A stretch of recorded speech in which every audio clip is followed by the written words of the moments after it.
Everybody. How are you? And I apologize sincerely for being late. My brain and head are broken. My camera apparently is in a different direction too. Good morning, everybody. How the fuck are you doing? I hope you're doing well. I apologize for being late. Seriously, my head was, I just woke up with clogged sinuses and it was just running and it wouldn't stop. And then I got a headache. My nose is so broken. I have a faulty nose. Oh, 100%. 100% broken. Yes, that is facts. But what do you do? It's life. You live with it. I don't know. You can't cancel life for a broken head, I guess. Good fucking morning, everybody. I hope you're doing well. I love this song. How are you today? Good, I hope. I should load a bowl. Actually, I think I need to grind up weed too. Oh my god, my dudes. I saved it, but I spilt my keef last night. That was not a good moment for me. I'm alive. Same. Same. Good morning, darling. How are you? Senior Moose, are you preheating your nail? Hold up. I must grind. I did a dispensary rub, grab some flour, and a new glass piece. Oh no shit. Like a bong? Become impossible. Good morning, Ty. How are you? Guys, I really wanted to tell you about that crazy book I've been reading. And yesterday, I think I literally started telling you about it the moment my audio decided to crap. By the way, if you were hanging out yesterday, I still don't know what happened. I have no idea what happened. Nothing made sense. Like none of it made sense. Everything was coming through. I have no idea. It was so weird. I like because everything was coming through on OBS. So like I don't know. It's just so confusing because normally when there's an error with audio, like you guys aren't hearing it, I'm not hearing it, something, there's somewhere I can see where it's not coming through, but OBS was getting all the audio. So it's something to do with OBS connecting to Twitch. I don't fucking know what it was. A nightmare. Okay, so the author is, I can pull it up on my phone. Hold on. It's called Butterfly Garden, and it's fucking good. It's, if you like, trying to think, did you ever read like Anne Rice's, her like BDSM books? They were called Sleeping Beauty, I think. It was a Sleeping Beauty series. It's similar. It's not a smut. I mean, there's smut, but it's rape smut. I don't know how else to put that. It's not like sexy smut, but it's definitely dark, has some very dark sex themes in it, and it's crazy, but it's really good. And really fast. Really, really fast read. I'm gonna pull it up on Kindle. Hold up. So the author is, oh my god, come on, Kindle, don't be a dick. Dot Hutchinson. Dot Hutchinson. The Butterfly Garden is the name of it. So the way the book starts out is it opens with, like, the whole book so far has been told from the point of view of one girl who's a victim of this person, the gardener, whatever. And so the entire story is her telling the tale to cops who have, presumably busted it or whatever. I don't know. You don't know yet. And I'm like 80% done with the book, I think. It's crazy. And so basically what this dude does is he's a very rich, older gentleman from Maryland, of course. I didn't know that when I started reading the book. And what he does is he basically hunts young women who are beautiful to him, who are around the age of 16, almost exactly. He captures them, he puts them in this giant greenhouse he has. Over a course of a couple weeks, tattoos a specific species of butterfly wings on the back of these girls, their entire back. And the way they describe it, it's apparently like insanely detailed, looks very realistic, takes weeks to complete. Once he completes the wings, he rapes you and gives you a new name. So that's, I mean, very much, I'm just trying to say, like, what's the word? Trauma warning. You know what I'm saying? And then what happens is this is all within like the first couple chapters of the book, so don't worry, I'm not spoiling anything for you. You get I mean, I still don't even know how half of it happens, but what I know from the first like couple pages of the book is what he does is once they turn 21 on their 21st birthday, he only keeps them until they're 21 because butterflies only live for a maximum of 5 years. And he like turns these girls into butterflies in his head or whatever. So once they turn 21, he euthanizes them and then preserves them in a giant glass cube full of resin, with their bodies perfectly positioned, so it's just their wings are presented. Like their heads are always curled down and their arms are always curled in. They're always in some sort of like submissive position in the resin. And these resin girls are just kept in a fucking hallway where all the other girls have to pass them constantly. It's fucking wild. I cannot. It's so good, but it's really fucked. It's so fucked up. Like I don't want to ruin the book for you guys if you're gonna read it. Savage Panda, thank you so much for subbing to the class, keeping the class 11, giving it swings for 4 months in a row. Oh, fucking neat, bro. Thank you. LZT. Lima Zulu Tango, our resident leather daddy, thank you for the raid. Welcome, Raiders. My name's ClassyKatie, and I'm just grinding up pot and talking about this crazy story I'm reading. It's why it's so weird, but it's like the psychosis of the story is really what gets me, because basically these girls have to, like, there's no way out. And if you are a grumpy bitch, if you cry all the time, like you just can't get over the fact you've been kidnapped, he just kills you. He doesn't care. He doesn't wait till you're 21. He finishes the wings and then kills you and like, you know, puts you in a glass box. It's fucking wild. There's some, like, she starts telling stories about the girls in her story, and she tells about different girls and why they were put encased in glass, and then some of the girls actually last until they're 21, and their last night alive, they like basically have panic attacks and try to tell everyone what their real name is and all this stuff. It's a really good book. I'm not done with it, but I noticed on my Kindle it says 1 of 6, I think. So it's a series. So like I'm 80% done, and it's being told from the point of view of a girl who's been presumably rescued. So there's got to be more. Like I just don't know. It's so weird. I want you guys to read it. There's 6 of these books, right? I don't know. It's really good, but so fucked up. I really like it. Okay, hold up. I gotta catch up.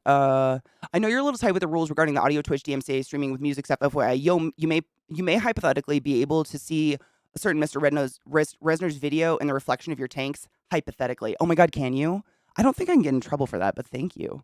Can you see the video now? It's probably these ones, huh? That's funny. I don't know. I don't know if I can or not. That would suck. Good morning, Mag. How are you?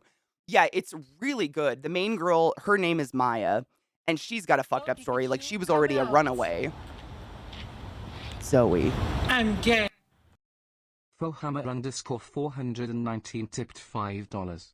CK/chat need you to cover me in your bright glowy poops so that I can feel whole again. I've been devastated ever since Jar Jar left me and won't send me feet pics anymore because I cheated on them with a cursed goth dragon Furby at a weird Al concert. I want to see a cursed dragon Furby, I'm gonna be honest. That sounds kind of dope. I cleaned my bong too. She's so sparkly. Mag, I know, right? We have the leather daddy in residence. How are you, LCT? Did you have a good stream? You're probably running away because streamers oftentimes need to pee very bad and need to run away. But if you're not, I hope you had a good stream. You're out of flour? Boo! Do you have dabs, though, for your beautiful nail? Would you like, I mean, not a real one.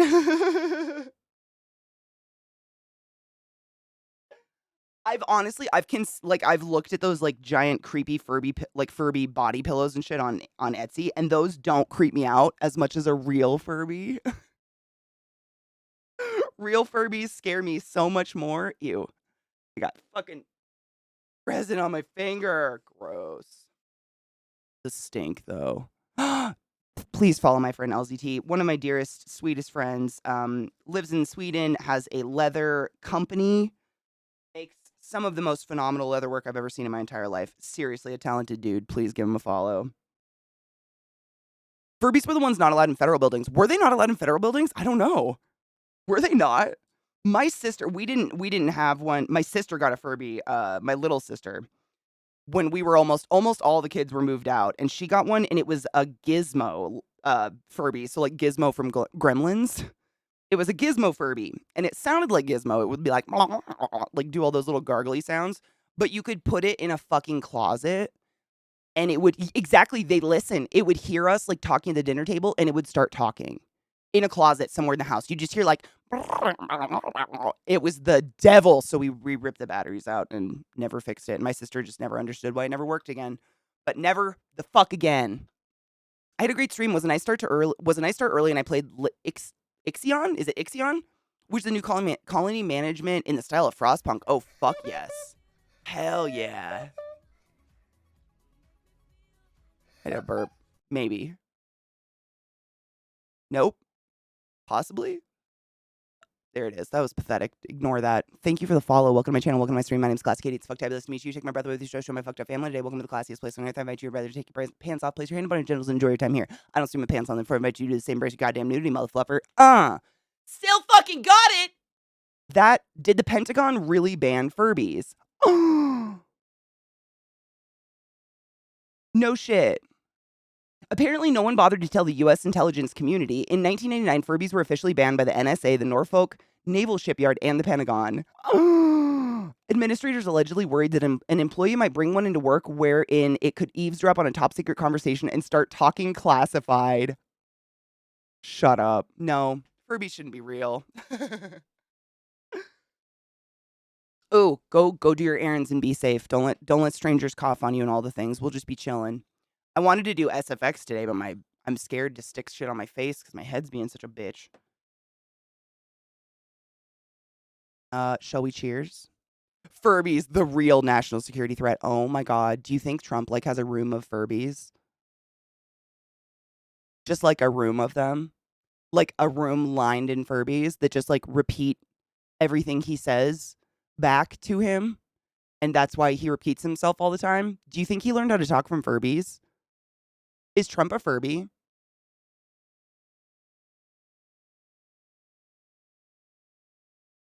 I love this song. I'm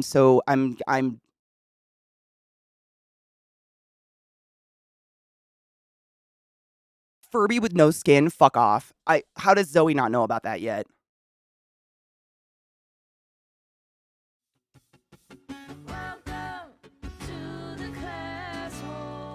Me, blah, you fuck. Thank you so much for summoning the class, keeping the class alive, and giving an A to swings. Hail the dank lord, motherfucker. I'm about to take a cheers if you guys want to join.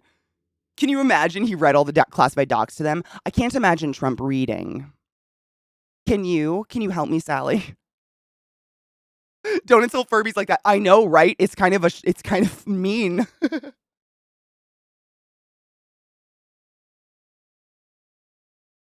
How are you, Glut? My friend does art with Furby dolls. I kind of love honestly, they don't, the Furby art doesn't scare me. It's just the Furbies themselves. By the innocent Furby. What has happened? I ran a Windows update and I did not see and I did not reset my sound. Is it reset? Did your sound get fucked up from Windows? No. Oh my fucking god. Okay, look at this while I hawk a loogie. This is what the fuck? Sorry, I'm so gross today. That is a nightmare and a half. It didn't. Oh my god, wait, Sales. You ran a Windows update and all your sound settings are the same? Did they hear us? What the fuck? Cheers to that. Let's ignore it. Let's pretend it didn't happen. Maybe it won't go away. Oh my god, is this? I've seen the roast beef. I think the roast beef Furby, I'm not even kidding. Is this the first one that we all jerked off to with Zoe?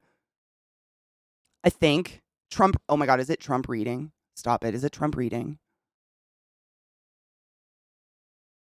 What to say? I don't know what to do about that. Big fucking wow. Big fucking wow. They were. We knew in Home Alone 2 he was a trash person. I still can't believe he was in that. He was also in Sex and the City. It's super weird. I did not know who Trump was until he ran for president. I'd heard the name. I'd heard the term, Trump. I'd seen his buildings in Jersey, obviously. But, I had no idea who he was. Didn't grow up with TV. I've never seen The Apprentice. Is it The Apprentice? I think that was his show. I don't know. I didn't know who he was. But once he, started running for president and won, and I knew who he was, I started realizing how much media he'd been in that I just had discounted. He was just I thought he was just an extra walking on set. and really like a bad actor extra. Like, in The Godfather, there's that one gangster who literally has to read his lines like an idiot because he delivered his lines so terribly. They were like, you know what? Just play the idiot card. It's kind of like that. You know the one I'm talking about? Damn. Have you read Bonfire of Vanities? No? What are you reading now? Tom Wolfe's new book. You mean Bonfire of Vanities? Such a fuck weasel. I can't with that. The new book. His newest book. The newest book. And see, that's the thing. My family's from New York. Like, my entire family's from New York, and they don't like him at all. Does anyone in New York like him? Because I don't think so. And I think that's why I didn't know who the fuck he was, because they don't talk about him. I'd never fucking heard about him before, ever. Like, he was a write-off by my family, I guess. I don't know. I'd never heard of him. Literally, the other side of my family is all from New York. No idea. I guess my family's not interested in the Trump people. Big shocker. No, there's no problem in interrupting Spirit Box. I just have to adjust the volume so I don't deafen you all. Because it comes on fast. No, that was worth it. That's crazy. I honestly, I enjoy, for lack of a better word, I like seeing old clips like that because I was unfamiliar with him. Like, I know, I've seen the clips now of him grabbing pussies and shit. Like, I'm very familiar with the piece of trash now. We were oversaturated on Trump even before The Apprentice. I think that was it. I think that's it. Because I've talked to my family since then, obviously, and they know every fucking life fact about the dude. They know everything.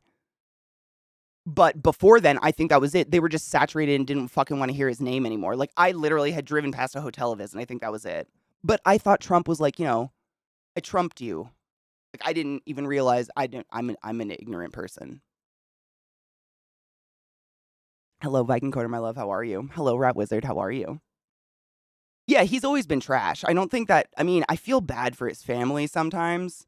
I don't know. Those older siblings, they seem to be just as bad as him. But sometimes I wonder if they're just like, I don't know. It's sad. When all these old fucks die, I'm going on a trip around the country to piss on their graves. Oh my God, can I come with you? I will straight up shiwi all over them. Good morning, Cal. How are you? No shit. Trump managed to get my parents to not vote R anymore. You know what's crazy? Did the same to my Nana. My Nana was not, she voted Republican no matter what. And I'm pretty sure it was just her Catholic upbringing, like her Catholic side of her. She had to vote for the Christian, whatever. And when Trump ran, I shit you not, that was the last year she was alive. It was the last election she got to vote in. She had her mail-in ballot in her hand, and she handed it to my mother, not filled in.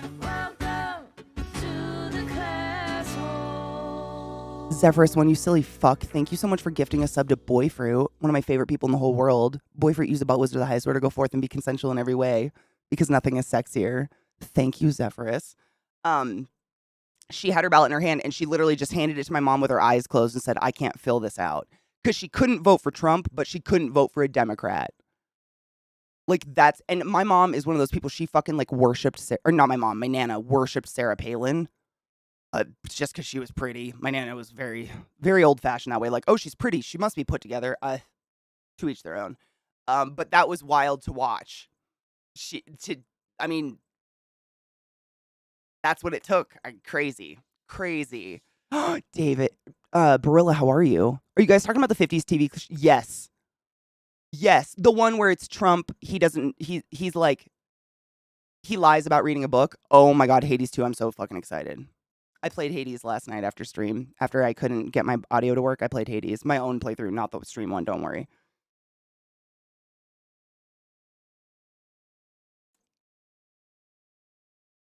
It says coming soon. Oh, I wish. Viking Coder, have you seen the trailer for it? I cried watching it both times. And Amelia Tyler's voicing a character in it, and I'm so fucking excited. Like a major character. I mean, my friend Millie. Like, not another Amelia Tyler, like can we watch it together again? Would you like to watch it? Oh, it's so good. I'll watch it again with you guys right now. It's so fucking good. It's beautiful. Oh my fucking God. I watched it live during the announcements, cried. But I had a migraine, so I was like, maybe it's the migraine. We watched it on stream yesterday, and I started crying. Like, not like sad crying, but you know that, like, when you watch, like, Neverending Story and the end when he flies through when the kid from the real world is on Falcor and he flies through the clouds and you just get filled with like that overwhelming emotion and you just cry a little. Anybody else get that? I get that. There's a lot of movies that do that to me. Like The Santa Claus with Tim Allen. I'm not a huge Christmas person and I'm not a huge Christmas movie person, but when they lower into the North Pole like elf area for the first time and it's like "Ba-na-na-na-na-na-na," I bawl my eyes out every time. I don't know what it is, but that's what this trailer does to me. Let me find it one sec.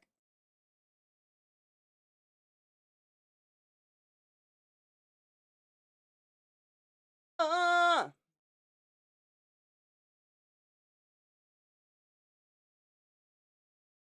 pause. Sorry. Had to move it to the right. Same. I'm glad I'm not the only one. It's crazy when that happens because people look at me like I'm crazy. I'm like, it's just so happy. It's weird. I am a little obsessed with Hades. I am clinically obsessed with Hades. That it's a perfect game. Hades is a perfect game. I might play it today just because my head's not in the right place to really play anything new or anything, and it's just so fucking good. It's sensory feelings overload. Yeah, it's wild. I get it. Happy moments, my birthday. I bawl my eyes out. I don't know what it is. Oh my God, the Lizzo clip, though. Why is Lizzo a goddess? Like, how is she such a fucking goddess? Also, Cocky pointed out, oh my God. So we're going to watch the trailer. In the trailer, they introduced it would happen again. Jesus Christ. Every time Millie talks in the game, I get a little fucking sad. I think I need to see Millie. I miss the shit out of her. Fuck. What the tit? Emotions are stupid, man.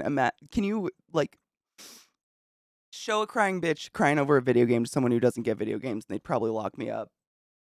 I cannot. I'm so excited for that. And now we wait. Exactly. We wait like almost a year. Fuck, I'm just so excited. And I'm going to cosplay the fuck out of that girl. I don't know what her name is. The new Zagreus. I don't think they say it. Did they say it? I don't know. I just start crying and I can't handle it anymore. I'm going to cosplay the fuck out of that girl. She's a no-tip bitch with short hair. Finally! Representation matters. So here's my big Greek myth references thread for the Hades 2 trailer. First off, Hecate is using her twin torches, something she does in fact have in her ancient Greek depictions, which she used against the giant Clydius. Clydius here. Okay, let's look at this together. I want to read this. I love this shit. I'm such a lore slut. Hecate is the goddess of witchcraft, crossroads, necromancy, the restless dead, liminal spaces, and magic. The list goes on and on. She, like Hermes, has super strong associations with the underworld and shows up in a tale similar to Hades fans, the abduction of Persephone. Namely, she is Demeter's guide through her search for her daughter and the one that hears Persephone's cries when she's taken. When Persephone becomes the queen of the underworld and the whole season's deal is struck, Hecate becomes Persephone's companion and minister. Oh shit, I didn't know that. Makes sense then why the circle in her clothes have the sigil of the underworld. There's also moon symbols throughout, as she is associated with Artemis and Selene. The heads on her shoulders are from her imagery as the tripartite. Tripartite? Is that how you say that name? Melano. I learned about that yesterday. Banana Hammock mentioned Melano. I'd never heard that word before, and I took a lot of classes on Greek history actually. Hold on, let's look at these. So that's the circle with the emblem of the underworld. Oh, that's Hecate. Fuck, dude, that is so fucking badass. And then that's the whatever the word I couldn't say. The tripartite goddess, the goddess of three bodies. What about the other gods? What about the other gods in the trailer? Apollo's design has him with laurels, a nod to Daphne. His lyre bow, is it lyre? Tripartite. Where are the syllables? A lyre bow. He's also the god of music and poetry and a long skirt. Anatolian origins. Apollo is supposed to represent youth, so his beard is par of the course. Oh, that's cool. That's dude. I wonder, is it Gen Z again? I wonder if it is because I think it's all in house, so I would assume it. Gen Z is one of the main characters. I'm sorry, I'm so burpy. Slight detour. The pose Melano has here reminds me of how ancient Greek prayer to the gods usually looks. Hands outstretched, holding up to the sky. Don't know if this is a coincidence, but it'd be cool if it's one. Oh, that is kind of badass. Look at a little peepee. Precious. Does dating her count as 4? Are you in a polyamorous relationship? I don't know. That's a good question. Nemesis. So that's Nemesis. This character actually looks like Millie to me. Like she just needs a white streak through her hair, and that looks like Millie. Nemesis, another child of Nyx. She's briefly mentioned in Hades. You get her aspect, and Thanatos says she's busy dealing justice on the surface. Justicist. justice on the surface. Nemesis deals specifically in crimes against the gods, aka hubris, punishing mortals for their arrogance and trespasses. Specifically, she usually delivers the justice of Zeus, so her role is different than the Furies. She has 2 wings, and the spiked wheel on her arm is the wheel of justice, rolling those from high points to low points. Oh no shit. Dude, people did that with their hands. That's crazy. Oh, dude, the little details. Hello, Nemesis. Yes, I am gay. Dude. Right, though? Hi, Knives. Good morning. Liar is in liar. Okay. I thought it was Lear, but because in The Last Unicorn, King Lear, I'm a nerd. Let's not go there. Dude, it's real good, Brilla. I'm gonna play some today. You'll see. It's really fun. I want to say the patterns in the fringe remind me of the Scythian, or Amazonian clothing, but I'm less sure. Amazon clothing, excuse me. But I'm less sure on that one. I'd fit her sort of warrior of the surface look. Dude, I can almost see her religion. Good lord. Hey, not bad though. There's little information on Moros, the god that drives men to their inevitable doom.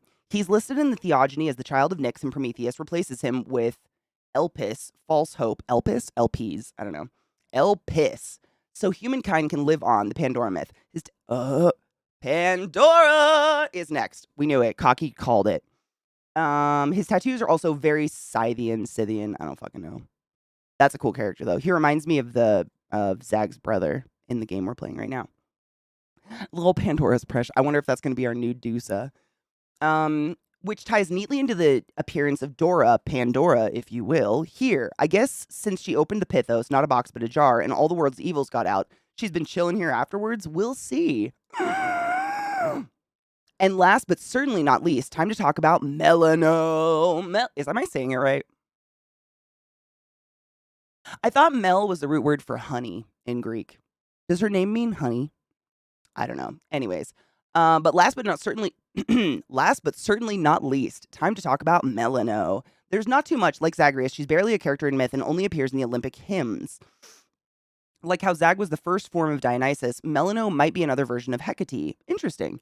She's a goddess who wanders the earth with ghosts at night, and she's described in Hymn 71 as, quote, partly black thy limbs and partly white, from Pluton dark, from Zeus ethereal bright.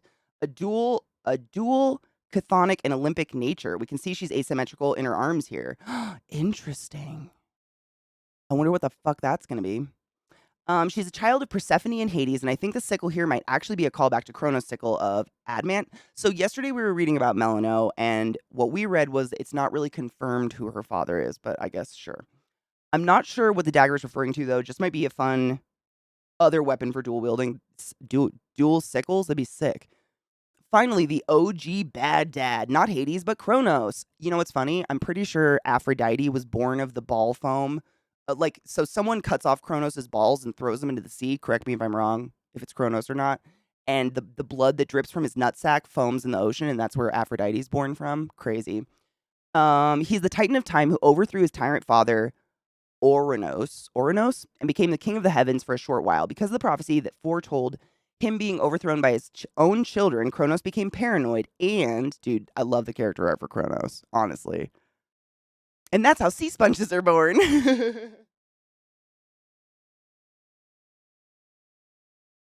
That's fucking beautiful. Because of the prophecy that foretold blah, blah, blah. And then that's legit Kronos, I guess.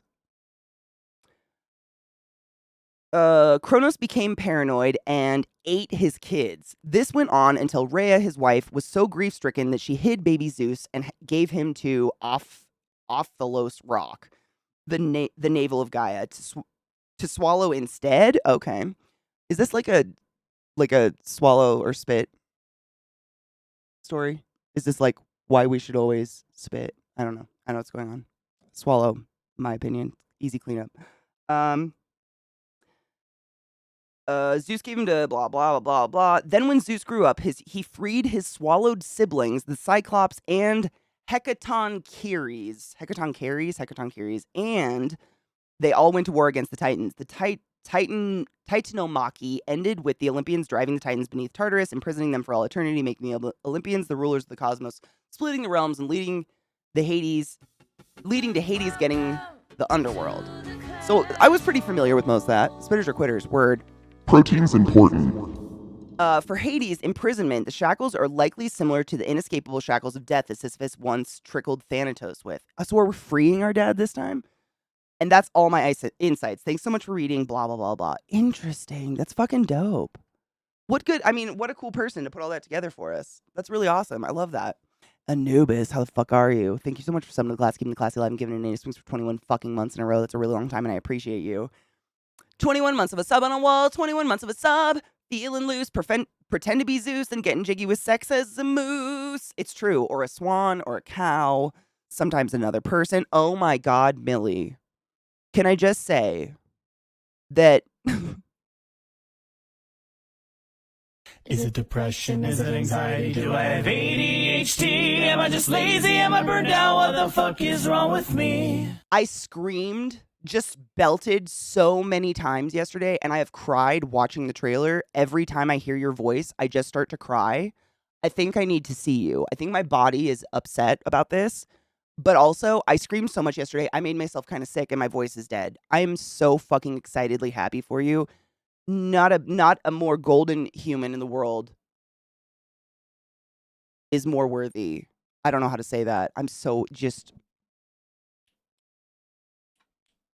And can I just say, this is such a stupid aside, but I'm so excited to have a strong main female character who has tiny titties and short hair that I can finally cosplay for once in my life, because Jesus fucking Christ, some of us aren't triple Fs with hair to our ankles! Fuck!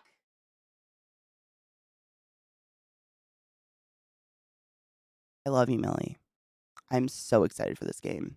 I am now, once again, tapped into the heroine that is Hades, and I can't stop playing. It's so fucking good. Hades 1 is so fucking good. I can't get over how I'm just...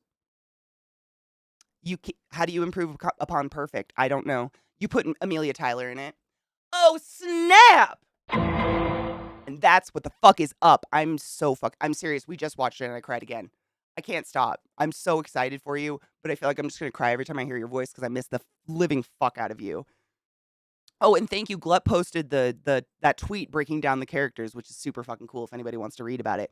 For those that aren't aware, my friend Amelia Tyler, aka Millie, not the Millie that was my dog who passed away sadly, but my friend Millie is in chat, and she is one of the main voice actors voicing Hecate in the game, and she's so fucking cool. Please check her out. She smells better awake. My nose is so gross today. Snacks could be kept within the hat. Snacks, weapons, sex toys. The options are limitless. It's God's pocket, right? Really? Never heard of her. Bullshit! I mean, Millie, I come off as I'm probably obsessed with you, but we literally sat on your website yesterday and just listened to all your sound bites from all your games you've been in, and I just sat there and jerked off to you all day on stream until my audio died. It was a weird time. She's right. I don't know. I'm never right. Get the fuck out. Millie's amazing. Please give her a follow. Seriously, I just can't. I'm beyond. I mean, Millie, you know. Millie is one of my dearest friends in this world, and she knows what Hades means to me. She knows what that game is to me. That game is everything. It sounds crazy to say a game is everything, but that game helped me survive some horrible moments in my life, and it truly is an incredible game. And the fact that Millie gets to be in the next one, it's just how could... Thank you, Satan. I mean, I don't know how you... I'm glad you did for as long as you did, because I don't know how I could have held that for any longer than 24 hours. My entire insides were just like 24/7. What up, Greg? My love, how are you? If it's anything like Katie described, no, I will not.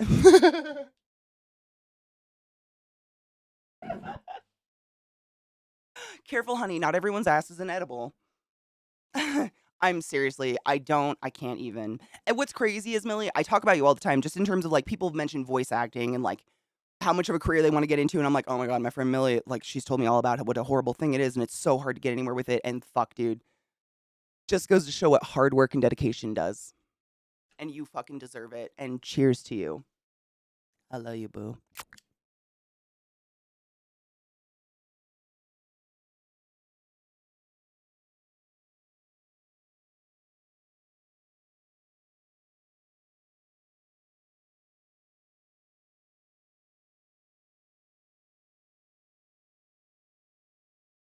If you think that, babe, you're not hungry enough.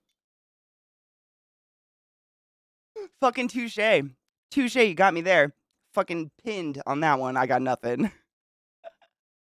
Hard work, dedication, and a vague improvised satanic ritual. I mean, I was thinking about it. Seriously, I think I was talking to Zach about it, and I talked about it on stream yesterday. I was like, I'm pretty sure we spent like at least 3 hours. We were up until 2 in the morning just to get a good Instagram picture, like setting up a ritual, but we may or may not have. I mean, I leave London, you have Jay, I get Zach. Life, it's just things went really well. I don't know. Then COVID happened. So, like, you know how some knives have 2 blades? Like the energy has to come from somewhere. And I'm not saying we like maybe vampirically stole good energy from the world, but like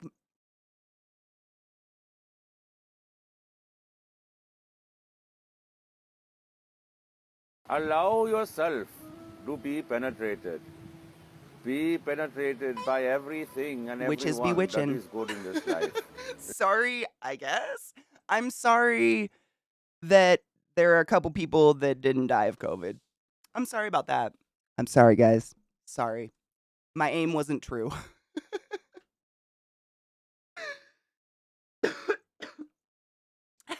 Become like a late night infomercial. Become successful like me. All you need is practice, a schedule, and the blood of 20 virgins per recording session. Apply directly to the forehead. For real, like the way Millie described when I first visited her, I think like the most vague description she gave me of voice acting before we went into the details of it is you're on call 24/7 for the whole world. So it's not she's on 24/7 call for London or 24/7 call for LA. She's on 24/7 call for the world. And if she doesn't answer her phone and she doesn't have a fucking Kendo, thank you. Good morning. And she doesn't have an ability to record what they want within like 15 minutes of them calling her, they have a list and they just go, nope, and move the fuck on. What a life to lead. So, like, Millie can't travel. She can't fucking leave her house for extended periods of time because that's where her recording studio is. Like, that's voice acting. That's the kind of shit that I'm just like, holy fucking shit. But again, hard work, dedication. She's built up a resume. She's done a fucking beautiful job, and obviously it paid off. But Jesus, or winning best voice acting award but not being credited. How did that even go? Like the game won best voice acting, but none of the voice actors were credited in the game. I don't even. We don't have to go in the. It's so much fun though. It seems like a fucking hard life, but it seems like it paid off. I didn't. Those things haunt me, Millie. Those things like because to me, and I think most people from the outside in looking at voice acting looks like a pretty fucking cushy job. And when you see interviews of like, you know, Hollywood actors like Brad Pitt or someone like that, I don't know. I've never seen an interview of Brad Pitt, I don't think. But someone like that who is classically an on-screen like film actor and then goes to voice acting, they're like, oh my God, voice acting is the easiest thing ever. Show up in your pajamas. You don't have to think about what you're doing with your body. And then you hear about it from someone's point of view who doesn't have that leg up of the industry, who has to try to, you know, who's digging from the bottom in on voice acting. And it's like, oh, okay, that makes sense. It's like getting on Twitch and already being big somewhere else and just getting your partnership versus coming on Twitch as a fucking piece of nothing and just being like, hi, find me interesting, please, and help. Back into the household you go. For real, it's crazy. That is a crazy life to me. All I know is Millie's voice is pure unadulterated sex, 100%. I think we all agree on that unanimously, yeah? And if you don't, like, the door's that way. Don't let it hit you. I have to pee so bad and blow my nose. We need to take a break. I just don't want to leave. I love you so much, Millie. If you take off because life sucks, I love you so much. I mean, Zach and I will just be like walking around the house and Zach will be like, so that Hades 2 with Millie in it, right? And then I'll just like be like, I know! We just like belt that now. We are so stupid proud and excited for you. And it's selfishly just dumb excited for another super giant game, but fucking A, dude. They grow up so fast. It's true. You can't make that shit up. We're very excited. Very fucking I'm afraid I'm gonna cry the whole time, but maybe that'll be a goal. Like before August, I have to see you. I have to get to London before next August so then I don't just bawl my fucking eyes out while I play the game. It sounds pathetic, but it's real as fuck. I love you, Millie. Just looking at some of the famous VAs, and you see how much work they actually do. Some one person may know the one thing, but the VAs do a ton more you may not know of. Exactly. Or for instance, we were talking about this a lot yesterday in stream. Supergiant, everything is done in-house. It is Supergiant Publishers. Supergiant is the studio. It's their everything. So all of their music is made in-house, headed by Darren Korb, and we all know he's a fucking god. The art is done mainly, the character art's Gen Z, and then of course, all of these people have huge teams behind them, helping them in every aspect. But like for instance, Darren Korb does all the music, like writes, if not, I'm not 100% sure. I'm pretty sure he writes all the music with help. He also voices Zagreus, Skelly, and Orpheus. So he does all the VO for those on top of doing all the music. I mean, that's wild. That's a lot. What else is in the game? The art? Like, as not a game developer, that it's very ignorant of me to say, but for real, like I'm not on the inside. I don't know. It's crazy how much one person can do. I don't know. It's just, and I'm sure Millie's going to have incredible stories working with these people that she can talk about way down the road. NDAs abound, but fuck, dude. He's a force of nature. I've watched all of his all the extra footage of him talking about how he taught himself how to play metal on that little ding ding ding ding ding ding ding thing. I don't know the name of the instrument. It looks like a lyre or a lyre or whatever to me, like a little mandolin. I can't remember. Is it a mandolin? I don't remember. The little instrument he plays. He taught himself how to play. He doesn't even listen to metal, and he's never played metal before. He taught himself how to play metal on the little ding ding ding ding, just for the fight scenes in Hades. And there's videos of all that. Is it a sitar? Maybe. I thought it was some bizarre long word I'm unfamiliar with. Fuck, I don't remember. We'll have to look it back. I gotta pee really bad, so my brain's not working. But seriously, I think a lot of the people in that studio are similar to that. They're just people that can't be held back, and that studio lets them go, and look what they've got. I mean, fucking Christ. So talented. This is a scab now, and it hurts so bad. All right, quick break.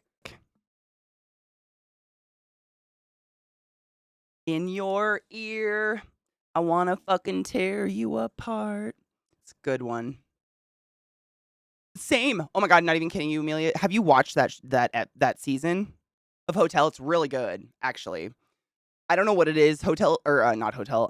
American Horror Story in general is very hit or miss for me. I don't know. It's some of the seasons I really really like. Like I really liked Coven. I really liked the House one. What was Hotel was really good. Roanoke was a fucking fail and a half. Dude, Hotel was so well done. Lady Gaga is phenomenal. She just her and Kathy Bates. Jesus Christ. What the fuck though? What the fuck? What the fuck? I need to see a remake of Fried Green Tomatoes with Lady Gaga as Kit.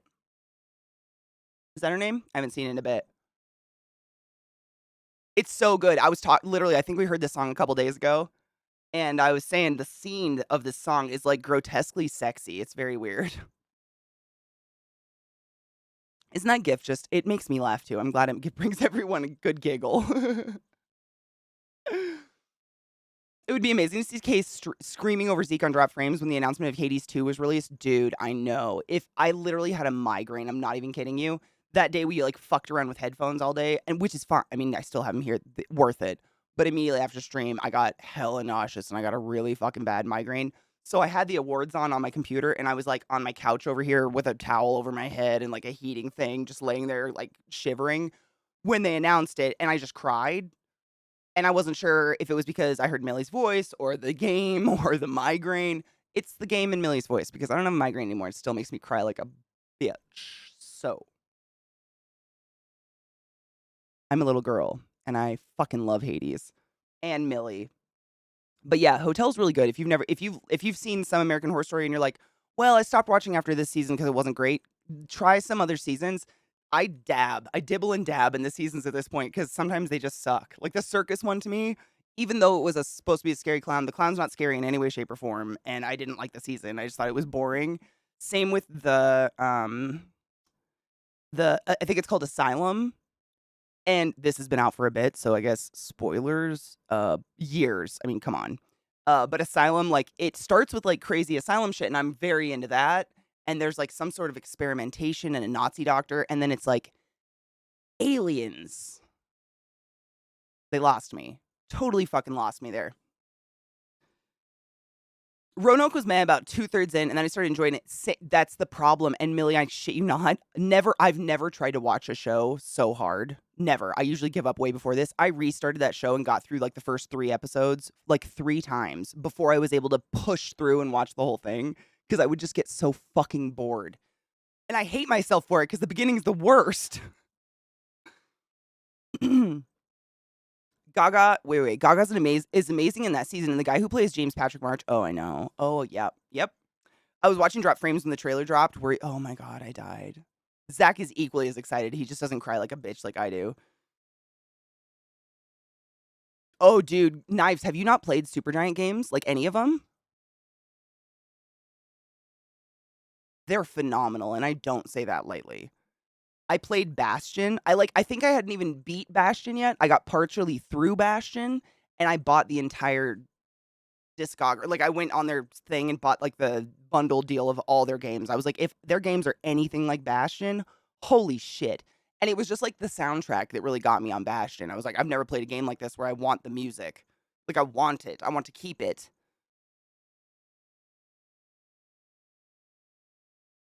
Bless you, Vlader. Bless you. They have amazing style, music, and art direction. They play differently, so they may not all land for you, but they're a masterclass in game development. For real, dude. And I was saying that yesterday, Glad. I don't know if you were in chat at the time. Like, the weird thing about Supergiant is all their games are very different in terms of, like, play style, what they look like versus, like, top-down versus, roguelite versus, like a... What would you call Transistor? Like a platformer? It's kind of like a top-down side scroll. I don't how would you describe Transistor? I don't know. That's a tough one. But fuck, it's so good. And then turn-based. Isometric platformer with turn-based combat. The combat in Transistor is so unique. I've never ever played a game like that before. It's like you pause time and you have a certain amount of like mana or stamina or whatever, and then you get to plan out your moves and use up your stamina, and then you just press go, and you get to watch your character like go across the board and do its whole thing, but then you have no stamina, and you basically have to run around and wait for it to build up before you can do it again. It's super fucking cool, and the music, atmosphericness, the atmosphere of Transistor, and then like it's hard to say the story because a lot of what you get out of the story is just this dialogue that's playing while you're walking around. And without trying to, I don't want to spoil it for you, but there's a lot of story and dialogue that's just kind of going on around you. You hear it. You hear little characters just like they whisper, "Oh, it's you, Red."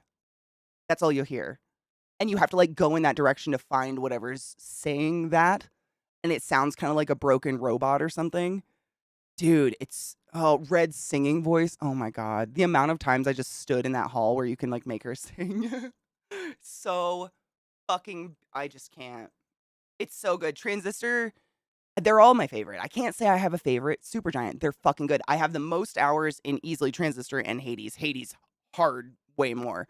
But Transistor it's a great game if you have like a Steam Deck or a Switch or something portable because it's not like Hades where you depend on seeing the whole playground and it's like really fast paced. It's got that turn-based combat, so it's really easy to play mobily and you can put headphones in and really get absorbed in that atmosphere and the music and all those extra biddies you just hear.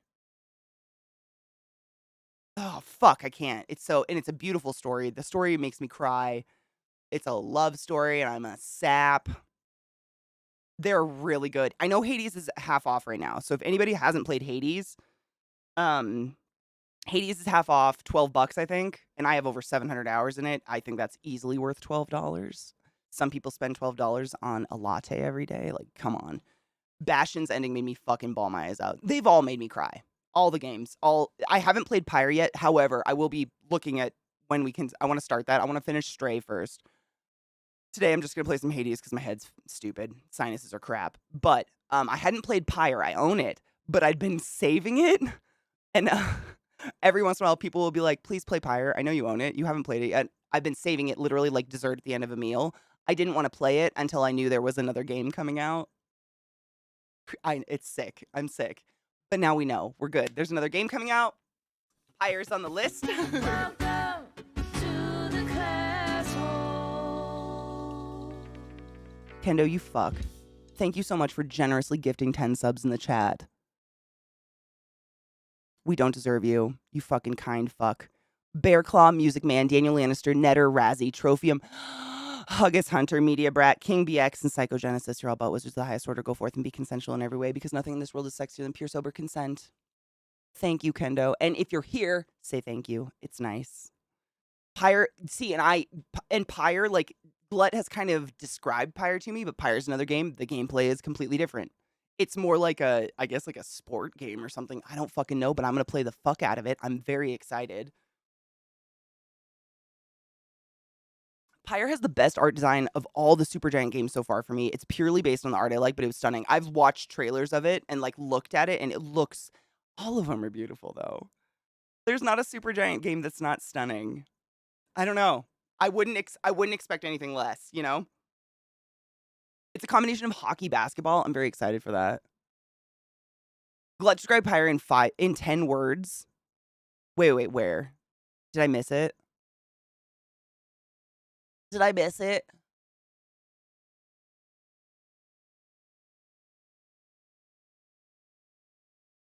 If I can do that, I'll take a look. Wait, on what? I don't think I could do anything in just 10 words. I mumble and stutter too much. Do the syllables count? Can I delete and go back? What are the rules here? What are my stipulations?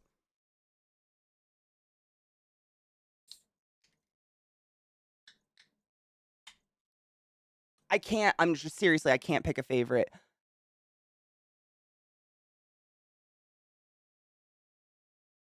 I think just based on my very own bias and like my taste, Transistor probably is my favorite. I love like that weird kind of it's like chaotic art deco almost, like art deco mixed with science, almost like BioShocky a little bit, and it's got kind of the same like a sea green palette the whole time. I don't know, dude. And the music of Transistor, and just like every moment of Transistor, you have to be listening and paying attention because you'll hear those little like red. I didn't want to hurt you. Be safe. And you're just like, what the fuck was that? And you gotta like, I just can't. That stuff is crack. It's I get them chills. Wasteland Tournament. Oh my god. Okay, so this is the 10 words to describe Pyre. Wasteland Tournament to return to civilization guided by the stars. Oh fuck, dude. Tomorrow I already have a game plan to play, but Pyre it's there now. Next week we're gonna finish Stray, and then after that we're playing Pyre. But today I'm gonna play some Hades because I've been talking all day about it and it's so good. That is a really good description. And from all the over 10 words descriptions that Glut's ever given me, I'd say, yeah, that's about spot on. Those are like the features he always talks about. I love this song. I'm just moving chat so I can see you while I play games. Whoa. My fucking font got really small. Get the fuck out of here. Now it's better. Glut has an elegance with words. I just want to change my font size real quick. Because she's blind. Boom. So much better. Perfect. Oh my god, you can give the dog a mustache. Oh my god, there's a dog in Transistor as well that you get to play with and pet. So, that's kind of a theme. Wait, is there a pet in Bastion? did we have a companion in Bastion? That was the first one I played, and it was years ago. I don't remember anymore. Because we have Cerberus, whatever the dog in Transistor. Does it have a name? Is it like Fluffy or something? No, it's not Fluffy. That's Cerberus. What is the dog in Transistor? Fido? Is it Fido? Sparky? Sparky? Something like that. And then Pyre, allegedly, Cerberus is best boy. And if you don't pet Cerberus every time you go through the dungeon, you're broken. And then I wonder if in Bastion you have one too. I wonder who's gonna be the animal? Oh my god. Who's gonna be the animal in the next Hades? I wonder. Amelia, do not tell me. Not that she could. I wonder. What's another giant animal of the underworld that we haven't seen? The many-headed dragon, technically, I think that's Lerny though, right? Hello, Donna, how are you? Oh my god, I have not given my own dog a mustache. No, but apparently in the game Pyre you can do that. I'm trying to think what other like Greek underworld. I wonder if they'll feature Nike at all. She was like the inspiration for angels with the wings. She's like the winged. The Hydra, thank you. Is that what Lerny is technically in Hades? I don't know. We're gonna play it right now and I'll show you. You haven't played Hades, so you have no idea what I'm talking about. I'll remedy this. I'm just moving shit. Let's hope my audio doesn't get weird the second we go into a game, because that's exactly what happened yesterday. I don't know. Nothing was broken. Like, I just reset everything and reset the settings and stuff and did a couple recordings and was like, I can hear myself. Hopefully they can tomorrow. Lerny's the Hydra? Okay, that's what I was assuming. Because, you know, you always say, like, Zag's always like, you and your babies, like your children. But I guess, I mean, if they're being born from your head. Sure.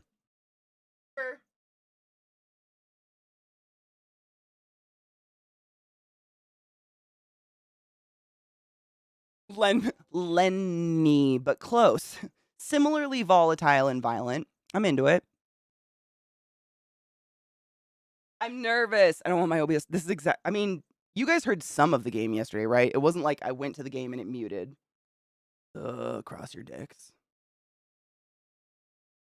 Oh no shit. There are not multi-headed things in Greek myth that aren't hydras. They all fall under the same category. Oh no shit. So is Cerberus technically a hydra? If I cut a Cerberus head off, do I get more? Not that I would. Might still Hades 2! I'm so fucking excited. We watched the trailer again today and I cried again. 3 times now I've cried from that. It should be just some random cat that strolled in. Honestly, that would make so much sense, considering like the kind of witchy theme. Like we got Hecate and we've got I forgot her name again. The main character. It's a name I've never heard before. I already forgot it. But it's very like death themed. Just having like a fucking cat, like the cat from like Coraline, you know, that like crosses between the worlds that just happens to be there, and you know, you have to have a litter box. Psycho, you were just gifted a sub. Welcome back. How are you, love? Oh, just the multi-headed snake things. Yeah, that's true. I can't think of any others. It's been a while since I, you know, vested time. We'll have to think about it. I really can't think of another like. I wonder if. No. I don't know. I don't know. I don't know. I don't know. I don't know. Brrr. My dogs love this weather and it breaks my heart because I'm just like miserable in it. Holy fuck. Welcome back. What was that song? Hold up, let me turn this down. That song was Bo Burnham, Welcome to the Internet. Part of his new special, Inside on Netflix. It's fucking mad genius if you haven't seen it. Holy shit. The man, I just can't with that dude. He's crazy smart. I feel like I have like a fucking mohawk today. I'm cool with it. We're leaving it. Yeah, Bo Burnham's fucking. Hold up. This is a really good song too, though. What the fuck?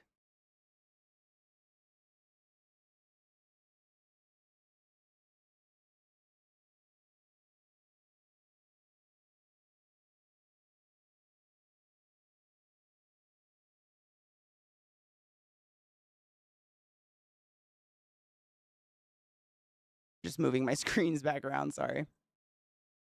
I gotta move them when we do games. It's okay.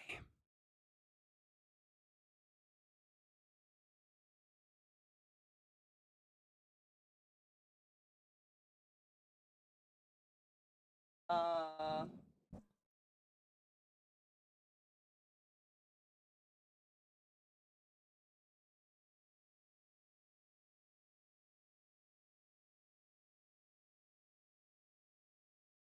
I can't cut the song off now. It's too funky good. Hold up.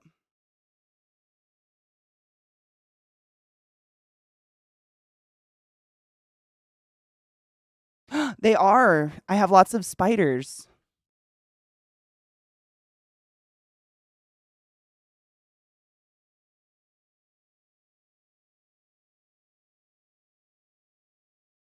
Yes.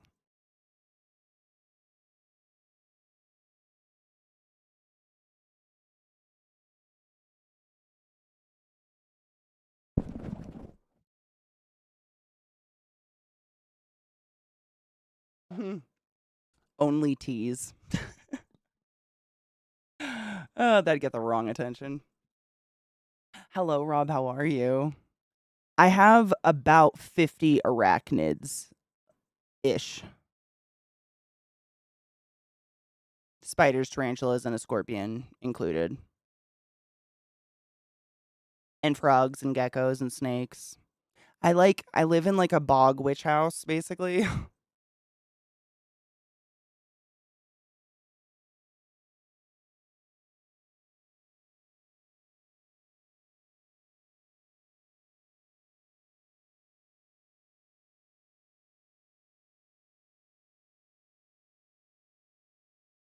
My sinuses are just crap today. I'm just crackling them.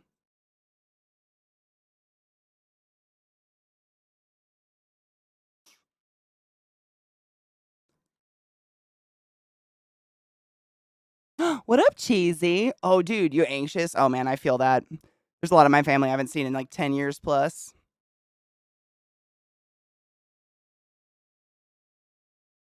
No, he's more like the captive. You know how like every good bog witch house has like that like strange like happening in some back room somewhere? And it's usually like where the bog witch gets toes and hair samples, skin, whatever. I can't remember. It's like they're not a familiar. That's more that. You know what I'm saying?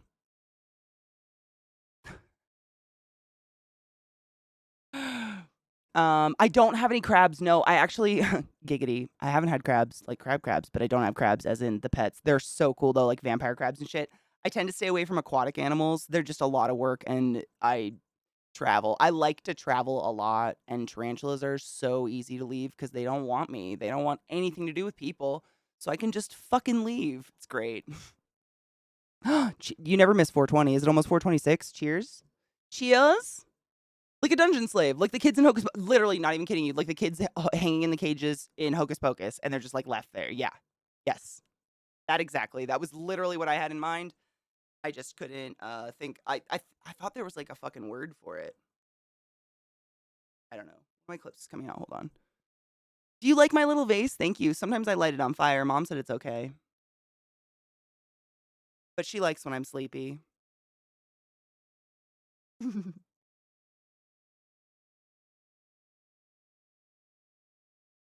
Baby hairs, man. They drive me nuts. Cheers. I just scratched my nose with the super glue that's on my hand. I'm like, I should show you what I've been making. I've like created. It's crazy. I got crafty. Cheers.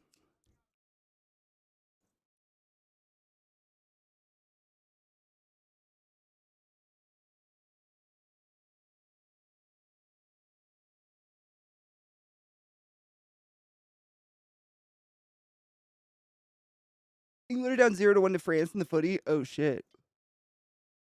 Is that a contentious rivalry? France and the Englands. I don't have any feelings about France. I've never been there. But I don't like. No one's ever like, ooh, I really like the French. I've never heard it, and there's no one in my channel that is ever like, "Hey, I live in France." Ever? I don't think they like. I don't know what's up. They don't like us either, or something. I'm just grinding more weed. Give me a sec. You never miss 420 if you're brave enough.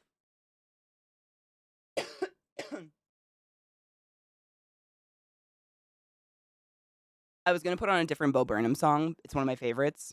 For those that haven't heard the new special, there's Bo Burnham Inside, which is on Netflix, and then Bo Burnham, because he's a genius, he created the Inside outtakes, which were all of his own personal outtakes, because he created the entire thing, producer, writer, everything, and fucking Netflix bought that as well.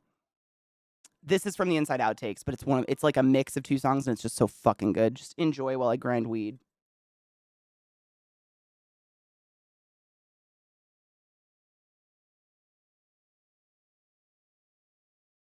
Fuzzy, you're the first.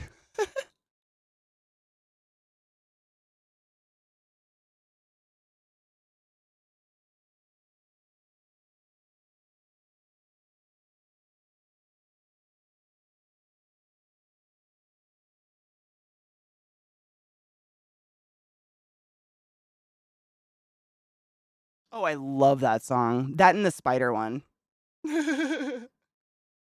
Honestly, that 5 years is really good too. Everyone's a feminist until there's a spider around. Rob, 100%. And in my travels, I haven't even been to France. I agree with that 100%. It's a 2 for 1.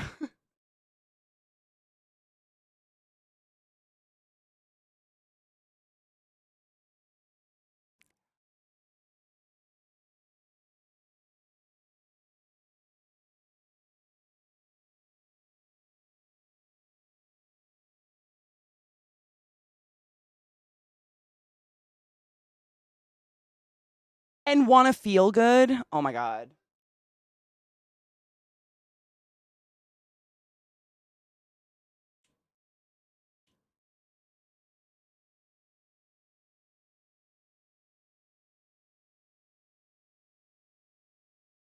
It's so fucking good.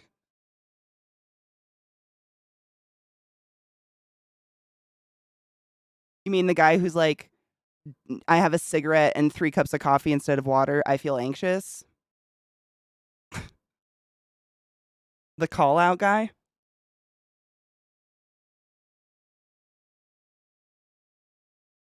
That one's great. Hold on. There was one. Oh, I can't remember what it's called.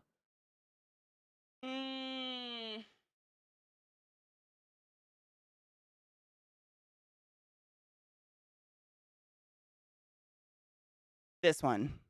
It's called All Eyes on Me. I always think it's called Put Your Hands Up. This one's just so much truth in a song.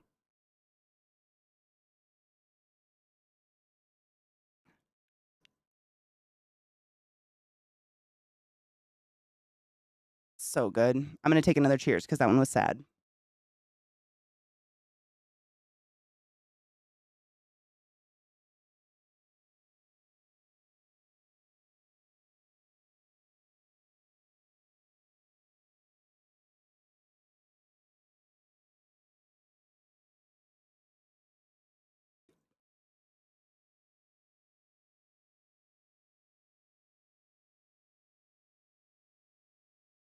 That line. Yep.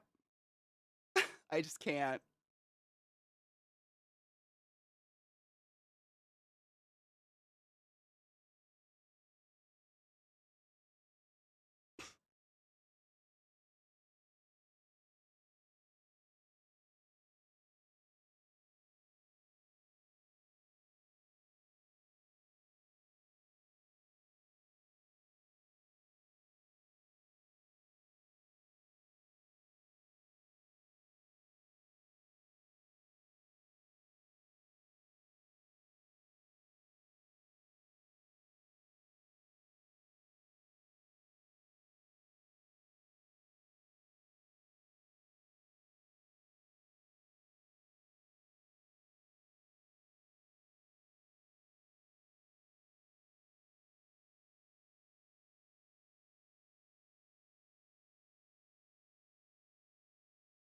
True story.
COVID. I having fun.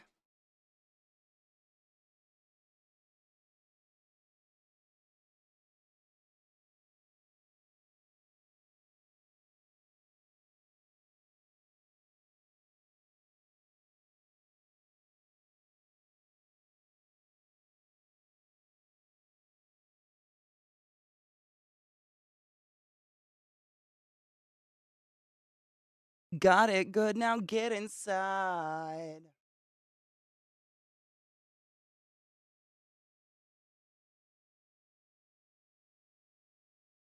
So good.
I think one of my favorite features about Burnham is how much he makes fun of the narcissism of being like an entertainer or a creator. Because I mean, you might be making a message about like the narcissism of creators and entertainment, but he is one and wants it. You know, I just love it. I love the self awareness or whatever. The self reflection is just fucking half his shit. And it's so good.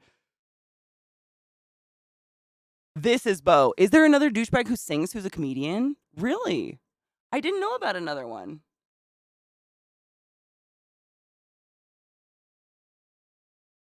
That like sings good music? Interesting. I might have to look into that. I have no idea. Anyways, that's Bo, and if you don't know Bo, you should check them out. He's amazing. Back, everybody. I love that song. I found it very recently, and it has like less than 100 likes. It has less than like 100 likes on YouTube or something. I was like, this is fantastic. I don't even know. I think I just found it on a random ass Spotify playlist. What up, Dumpiel? How are you, love?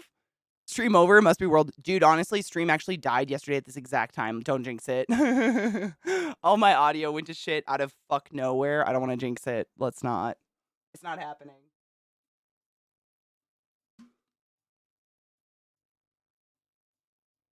Fuck yeah, dude. It's a good song. It's great. And I haven't had time, honestly, since I found it to like venture into the person's other music. But that one's great. Bug Hunter, is it a song name? I'll put it in. We'll listen to it on next break.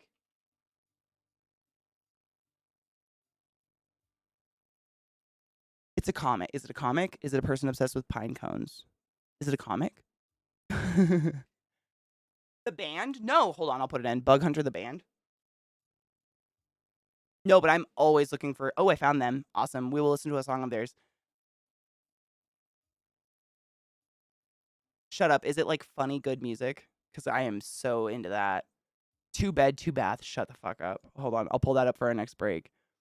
Where can I just? I'll just do it here. Two beds, one bath. That's so fantastic. Okay, I have it for the next one. That's great. We lost from Argentina yesterday, so that happened. Yeah, I don't follow soccer as much as I should, but I understand people get really sad about it, and I sympathize. Ooh, Erica, these are they're called Campfire Audio. They're called IEMs, in-ear monitor is what it stands for. The brand that I got mine from is Campfire Audio, and they're out of Oregon, Portland, Oregon, which is kind of cool. But that also means they're a little bit more expensive because they're like made in house. You know what I'm saying? The ones I have are literally like $600, I think, something like that. But immediately after I bought these, my models are called the Vegas. they created a new model that apparently sounds just as fucking clear, is just as comfortable and amazing and everything. But instead of creating a porcelain casing that's like 2 pieces around the driver, it's a 3D printed 1-piece casing. So there's no like manual labor putting it together, so on. It's stud part. So like this part comes off really easily. I like the memory foam because I have really, really small inner ears that are super sensitive. But literally the box, they send you so many different kinds to try out. So the driver is not about the comfort in any way, shape, or form. All the comfort comes from here, and it's just great. Hello, Raiders. Hello, Rod. What the fuck failed? What product went bad on you today? Rod, I'm not even shitting you. This is the exact time my audio took its shit stack yesterday. What the fuck? Welcome, Raiders. My name's Katie, and we love Rod. How are you, Rod? Oh, Erica, that's the other thing. These kind that are more, they're like an ear plug. Have you ever used those? They breathe. They breathe. You don't get that nasty, sweaty inner ear. Fuck, it's nice. My capture card wouldn't register anything. I was trying to play PS5 and couldn't. You know, I'm wondering, because Zach and I both had to get this splitter to make our capture cards work. I wonder if there was some stupid Windows update recently where that's going to be a problem for everyone. I wonder if you need to get a splitter like mine. Do you want me to take a picture of it and send you what I have? All it is, it's literally you're just plugging the capture card into the splitter instead of directly into the PC. But we both had to do it within a week of each other. I wonder if it's something weird. Hold on. Guys, for the love of Rod in the raid, I'm just going to go around the back of my PC and take a picture of this for him real quick.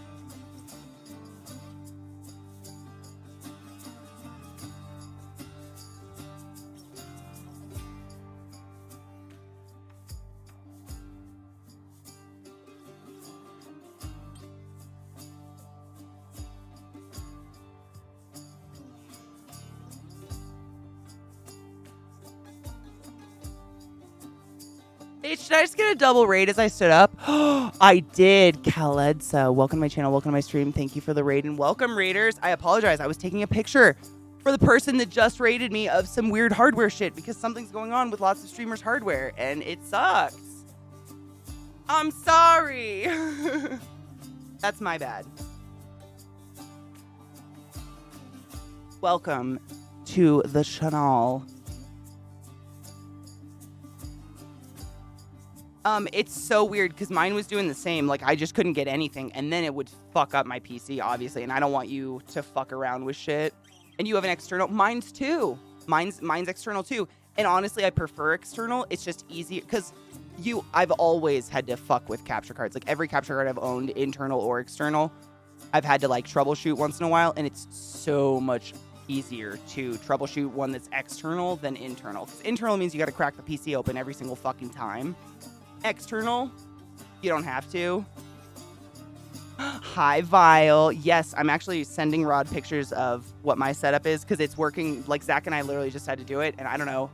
It was the splitter's pretty cheap. It's not cheap is a bad word. It's very inexpensive. It's not like, you know, you're adding some crazy piece of hardware or whatever. But I'm gonna send it so I don't forget.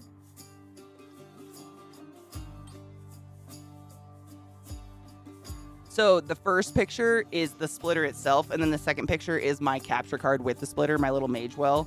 I didn't want to, like, move them at all, risk them fucking up while I'm streaming, so I just, like, took a picture as they are on my desk.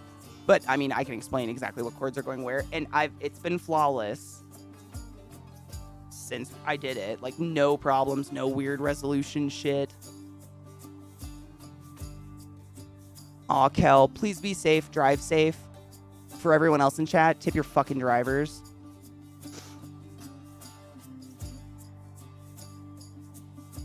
is Eternal. What is Eternal? Eternal. Does that mean that's the brand?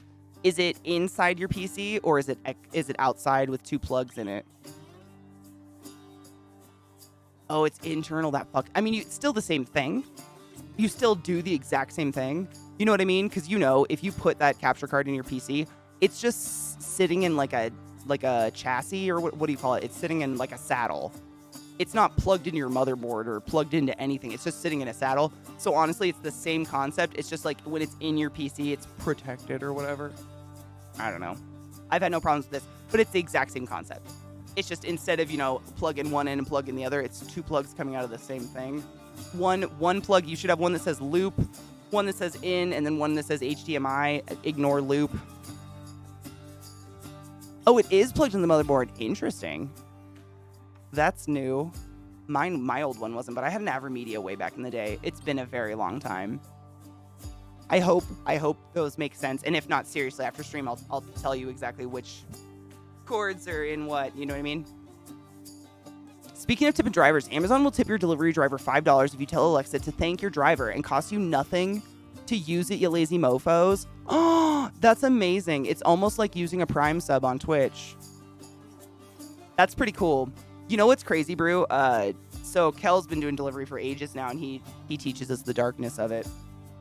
And one thing that I learned that I would, and I'm sure none of you even conceptualized of this, I never even considered it, and this is because I'm American. I'm saying people that are in the U.S., obviously, because outside of our country, you guys pay servers with a living wage. Shocker. Color me fucking shocked. But in the U.S., you can be paid upwards of $2 an hour, like literally ancient wages if you're a server, because they claim you're going to make it up in tips or whatever the fuck. It's crazy and should be illegal, but it's not. And so in America, there's this culture of I found there's 2 types of people. There's the type of people that... You came back! Collaptimus, you silly fuck. Thank you for that Prime sub. I appreciate you. My voice is rough today. Probably all this screaming about Hades 2. Terrible. I'm addicted. Thank you very much for that resub. Super Greasy, help with my hangover? Good, I'm glad. How are you feeling? But yeah, in the U.S., I found that, and this is just in my personal experience, I found there's the type of people that are no matter where they go, if they go to a coffee shop, if they go to a steakhouse, if they go to Izzy's, McDonald's, not McDonald's, but anywhere where there's a tip culture or a tip box, they tip $1. Or there's people that tip 20% no matter what. I tend to be in that category because I worked in service and shit fucking blows and you're paid absolute garbage and you got to tip out at the end of the night and it's insane. So I come from a very empathetic point, I think, and I don't take that for granted. You can't generalize personal experience. I get that. But a lot of people in the U.S., that's it. If you're getting takeout, when you look at the total, you just factor in that 20% tip. That's part of what you're paying. And what I learned is when you get delivery, you tip your driver, which I didn't learn that part. I obviously tip my driver if I get delivery. But what I learned is after they deliver your food, you can refund it. And I am not telling you guys this so you go do that. If you can't afford to tip the driver, you can't afford the fucking takeout, my dudes. Make some ramen and get your shit straight. My God. And apparently, it's chronic all the time. What people will do is they think they're baiting a driver by putting in a 20% tip or some extraordinary tip percent, whatever. And then, the driver does the best they can to get the food there, and they fucking refund the entirety of the tip the moment the food's there after the driver went out of their way to get it there as fast as possible, blah, blah, blah, blah. That is fucking gross. I hope none of you have done that. Please don't do that. I mean, obviously there's reasons. If your driver stole your food, fucked your food, peed on it, whatever, so on and so forth. That's never happened to me. I've always had a very good experience. But what a trash thing to do. Especially with gas prices and shit like that and how much driving around these drivers are doing. Absolutely not. Pick it up yourself, right? For real. Exactly. This is not, I don't know. I didn't even, it's weird when you're just the type of person who was taught you don't refund tips. You don't, if you're tipping, that's theirs now. I never even thought that was a possibility, but it's apparently insanely easy. People can do it over and over and over, and it's so gross. Yeah, it's gross. And Kel has to suffer that a lot, along with a couple other people in the community. Not to make it super personal, but for real. Someone took out my food. And in that case, absolutely. I've never had an instance like that, thankfully. Like, all the drivers in Denver that we've ever had delivered to our house have been very nice people. And if we ever have a fuck up, they do everything they can to help. But I've heard people will have food missing, or like a driver will pick up their food and then just decide to go home and not deliver it. It's not that they stole it on purpose. They just decided they're done with work for the day. Like, shit like that happens. But to just chronically, that's just grotesque. That's grotesque to me. It's crazy. The system, that's same. And that you can do it forever. That there's like no fucking penalty. That's the wild part. And that's the part Kel was explaining. He's like, yeah, people can just do that for always. And I hope, please, I'm not trying to teach a bad habit. Like, for fuck God. Hi Vex, how are you? People, it's gross. It's just weird. It's such a weird, it's like a weird, I'm trying to think of the word, entitlement. And, you can't, it's everybody though. I'm sure I have bits about me that are very much an entitled dumb bitch that I don't even realize, but it's so seethingly prevalent. And I think this is just a personal, like, I get real high at nighttime and just think about weird shit like this, as you do. And I think that it's like a combination of, an oversaturation of media, social media, being able to just have it in your phone. And, there's a good population of people who get very addicted to just constantly scrolling. They go between 3 apps all day and just hope for new notifications. And that's like, it's a form of addiction. There's some sort of feedback loop there. And I'm not shading. We all have our sins and vices. But because of that, I think we lose a little bit of our like, I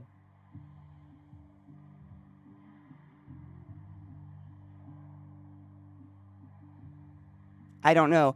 You lose a sense of like, I'm not the center of the world, I guess. Like, there's nowhere that you are not the center of the world, and shit happens, and sometimes it just fucking happens to you.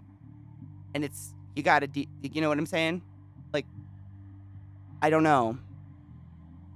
It's like like maybe people that wouldn't have been neurotic or have that narcissistic kind of personality thing, it like feeds into it and creates it in people in a sense. I don't know.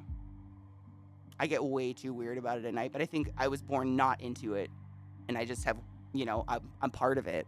If you think about it, when people talk trash about the internet people and all those influencers and blah blah, I'm that. I don't think I'm trash. I don't think our community spreads a bad message or does bad things. We do a lot of charity and we try to, like, be kind. Fuck us, right? But it's out there and it gets generalized that way. You gotta be classy. Yeah. To you and I, that's common sense. But to someone else, they might be like, well, you aren't wearing anything from a name brand designer store, so how are you classy? And I'm like, oh, because I'm not a racist piece of shit. To me, to you, but who are we? It takes a real dummy to scam someone that delivered food to you. They know where you, that's, in my mind, I think the same thing. Also, I know I have I'm like the opposite. What's it called? It's like being an empath without the magic. I feel like there's a dog hair on my face. It's like empath, but not the magical kind. It's like, if I know I've done a wrong to someone, regardless of if it's personal or not, if it's, if I cut someone off in traffic because I just, fucking wasn't looking or whatever, looked in the wrong blind spot, whatever, it will haunt me for that whole day. And possibly the next day, I'm just like, I really hope that person's okay. I hope I didn't cause an accident. I hope they weren't in an emergency, you know what I'm saying? And if I fucking did that to someone, and I'd be like, they can't feed their children, they can't buy gas, they're stranded, it's winter, it's Denver, they're dead, I killed them. The Shining Hotel is less than 30 minutes from my house, my dudes, I killed them. That's where my mind goes. I can't do that. I don't want to live with that. So I guess part of it's very selfish, but I don't care. If it's selfish to be nice to another person, to give myself sleep, I'm here. I'm here for it. I'll do it. Sure. I swear to fuck, there's a dog hair on my face. I'm gonna scream.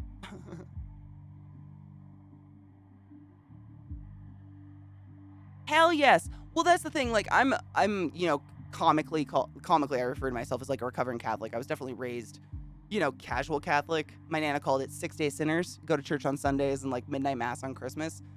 And then I was the kid that like kicked out of, Sunday school for asking why Jesus was white.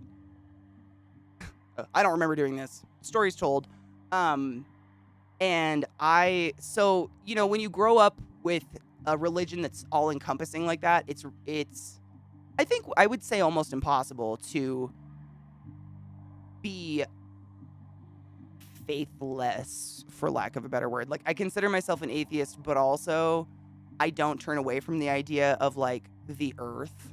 Like earth and nature as hippie and fucking whatever, you judge me if you want, I'm a hobbit. Earth and trees and plants and the fact that like a seed smaller than a sperm can like create a redwood tree fucking blows my brains. That's more magical religion. That's more religious to me than anything else. Or like I've had some pretty fucking spiritual experiences because I love to go in churches, like old fucking cathedrals and stuff. I love to travel and to like Italy, and I've gone to the Vatican. They're gorgeous, the architecture and whatnot. And I remember one time I was just walking around, I don't even remember what part of Italy it was, and there was a small church kind of built into a cluster of buildings, and you could hear and feel the organ player playing inside. And it was in the evening. They were just practicing, so they would like stop and then restart. But this organ was so fucking old. It was this black steel organ on the inside of this building, and the building was so small and built to be like an echo chamber for it that it filled the town I was walking through. The entire, you could hear it and feel it. And there were all these little tiny Italian ladies with black shawls. I'm not fucking with you. It was like a movie or something, standing outside the door listening. And I crept up to the door and looked in, and you have to like go in the door and look up above the entrance to a lot of these cathedrals because that's usually where the organ pipes are. And then the player's like off to the side or sometimes in the middle. It varies, just because I wanted to see the organ. And that to me was a spiritual experience, but it was the music and how it made you feel. I didn't feel like fucking like God or shit like that. I'm open to it. I don't see why we got to push beliefs on people. Why not just be open to it all as long as you're not hurting anybody? Oh, it was incredible. You felt it. Like, because it was one of those tinier towns where everything is fucking old, like old cobblestone streets and shit, and it rattled. Like, have you ever been like at a concert where the bass hits so hard you like kind of are like, am I going to have a heart attack? But not, obviously not that, but you felt it in that same place. That organ, every time they hit it, it was like, oh, and you were just like, huh. I have a video of it. Like, I took this, back in the day when video phones first were coming about and you could take like a 3-second video of something. I have that of it somewhere in the archives of my computer. I got to find it someday because it was sick. It was probably one of the weirdest experiences, but it didn't make me like Jesus-y. Not anything against religion or Jesus or anything. You do you, boo-boo. As long as you're not pushing it on me and you're not hurting anybody, go ahead. That's the best thing about paganism and that kind of spirituality is that they are not interested in what you believe. Just leave them the fuck alone. It's my favorite way to be. ClassyKatie playing some Hades because we're super fucking excited for Hades 2. Seriously, this is one of my favorite games ever.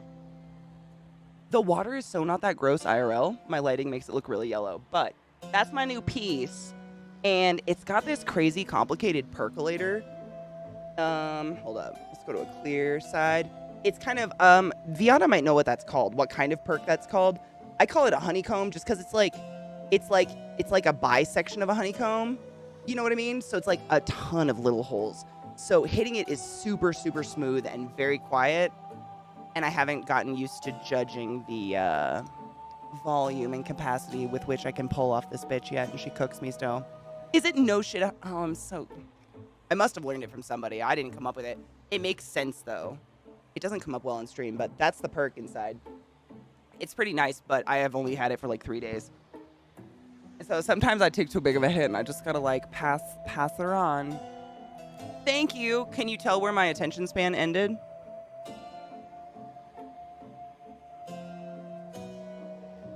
I gotta fix them.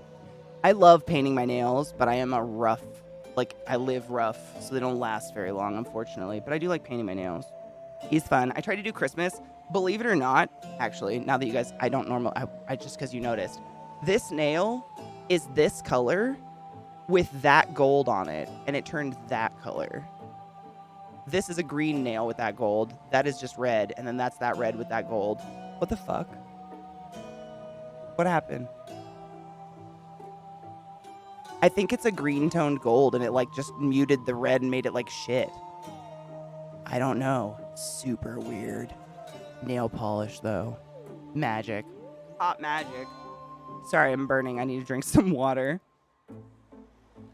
Any bongs that are weird shaped? Honestly, not really. I'm such a like regular smoker. Like I tend to like nurse a bowl for a couple hours and smoke all day.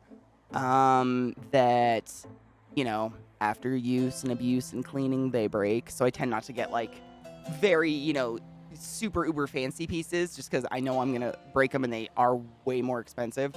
My last super cool bong though that unfortunately broke, but I mean, it was over a year old. It really, for being lit on fire and cleaned literally every single day, I cleaned my bong. It lasted me very well. It was a Yoshi egg, literally like this big, and it's one of the best bongs ever.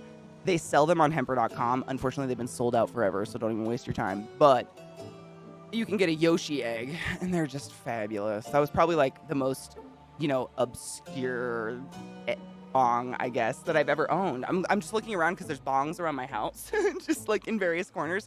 I really don't own any that are bizarre shaped just because I'm more functionality. You know what I mean? I had one.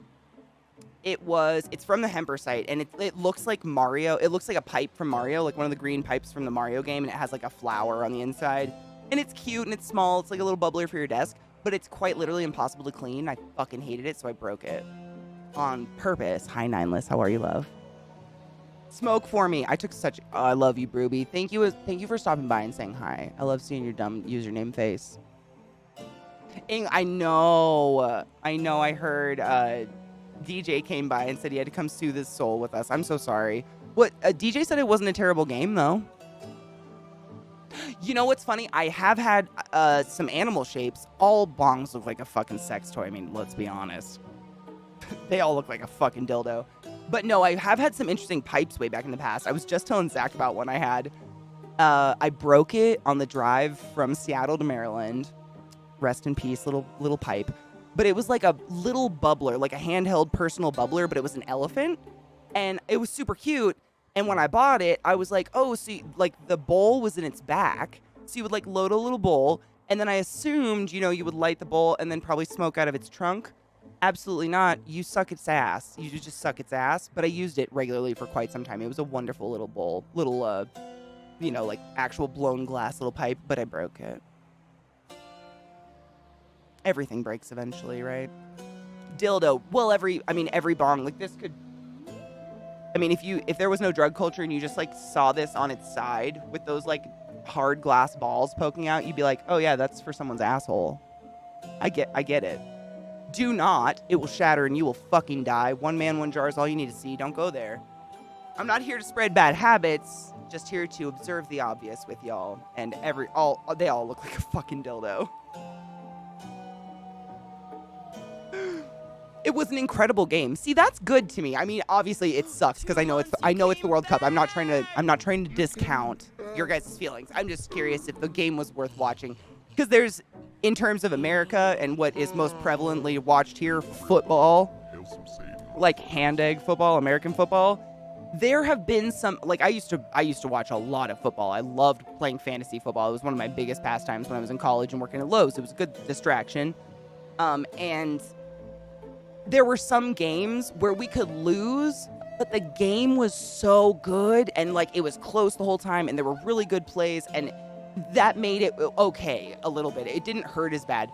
Where there were some games where I felt like I was just listening to refs calls for 4 hours and suddenly the game was over and you were like, who scored? When did that happen?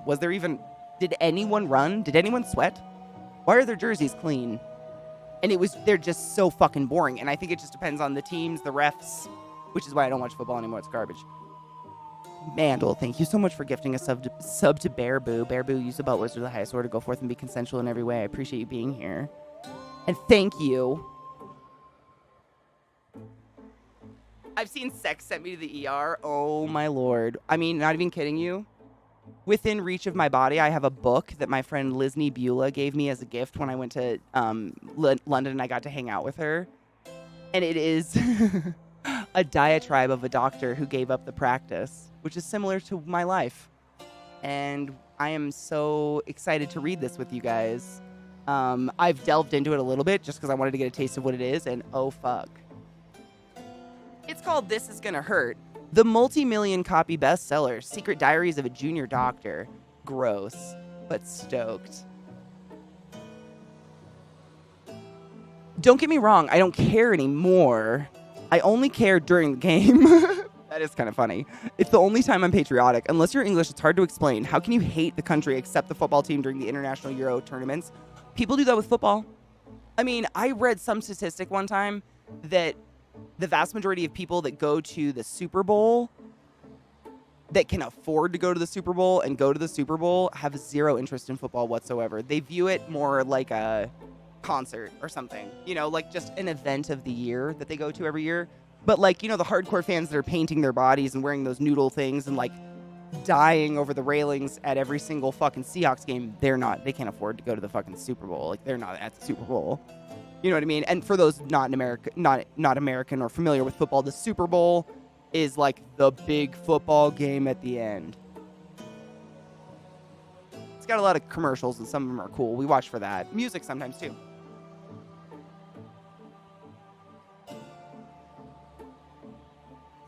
I have lots of love to give. I can love Bear. You can't stop me. Streamer rules. I love you, Bear. You want to know what's weird? My significant other's like pet name is Boo Bear. So if you hear me say that, I hope you're not confused. But for real, that's what I've called him for years now, Boo Bear. I do, because he's like a big bear. I don't know. And he sneaks up on me all the time and I get scared. Boo. I got a book of games called Where's Dildo? Stop it. Is it like Where's Waldo, but you find a dildo? Because that's hilarious. When I was in high school, I had like a 4-foot cock hanging from my ceiling. Not that that's similar in any way, but I like dick too, is what I'm saying. I'm here for it. It's like the stories Katie tells us. Hilarious, but also really sad stories sometimes. But human bodies are weird, and sometimes you have to tell someone their husband died while your Christmas tie is singing Rudolph the Red-Nosed Reindeer.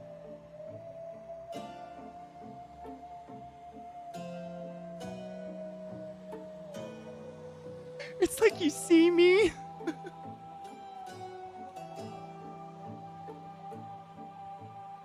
Like you've literally got one earbud in, blaring All I Want for Christmas by Mariah Carey, and you know you've just lost someone and you have to go tell the family Thanksgiving Eve that the turkey was not as well done as they thought.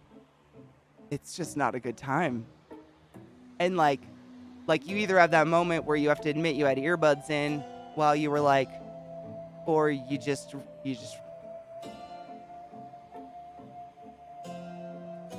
I'm not proud.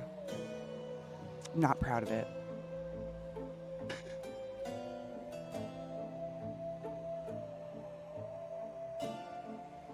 Oh, no shit.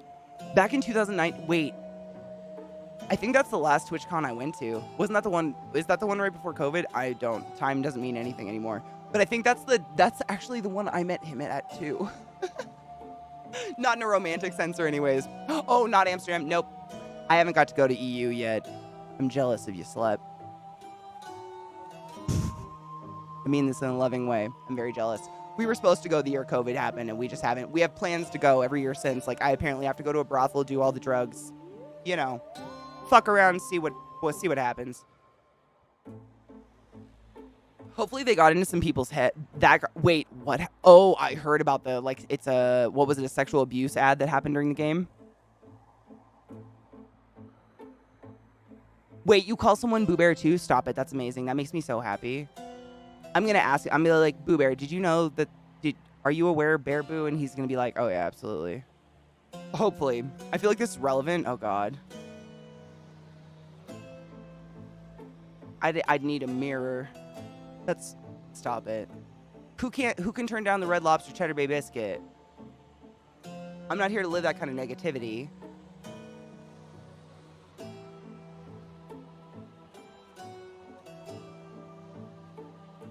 Oh, are you going to go to Paris this year? I don't think I've been to Paris proper. I might have, traveled through an edge of France or something like that on accident, because I've been to Germany a lot and Italy.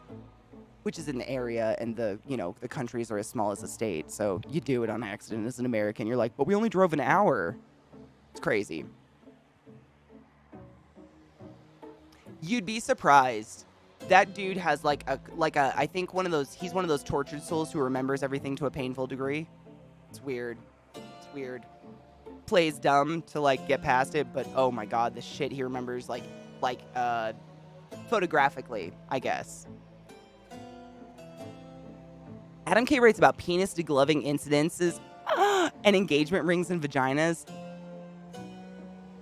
I was gonna say I've seen both of those things. I thought you were making a joke, but I have seen both of those things.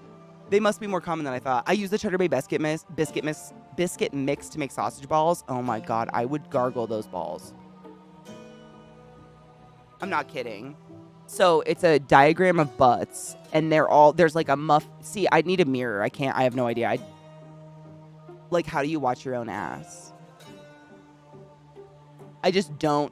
Like, how do you physically see what you look like moving, walking away? Like, I don't know. I need a mirror, so I don't know. But maybe y'all can, I don't know. Oh, maybe ignore that part. And this here is why the ClassyKatie in her natural habitat was able to capture the Ezekiel_I.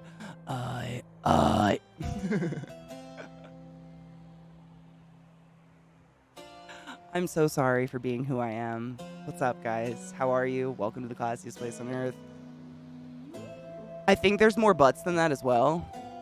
Well, I don't know. It's cartoonized, so I guess we got to take that with it. I have no idea. They're all beautiful butts. I'd take any of them, to be honest. I went to the Palace of Versailles on my 22nd birthday, and it was wonderful. I've been to the... Oh, my God. What's the castle where the guy was obsessed with the Palace of Versailles? So he, like, made he made the inside of his castle look like Versailles, and there's a ton of mirrors, so it looks as big as the Hall of Mirrors, but it's not actually as big. Is that Neuschweizenberger Schnitzen? The Sleeping Beauty Castle? Is it that one? I went there.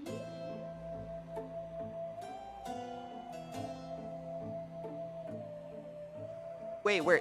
Dude, I'd fucking kill for Cinnabon. Get the fuck out of here. Get the fuck out of here. I gotta ask Zach. Shit, you're right. Eidetic memory is the term for those that remember. Oh, thank you. That's exactly the word I was actually trying to search for in my own head. Eidetic. Thank you. Same, like, would rest my head softly and nap on all the butts. But well, I come into penis degloving incidents, so that tracks. Sirska, it's wildly amazing how many people do not guard their penis as much as you'd think they would.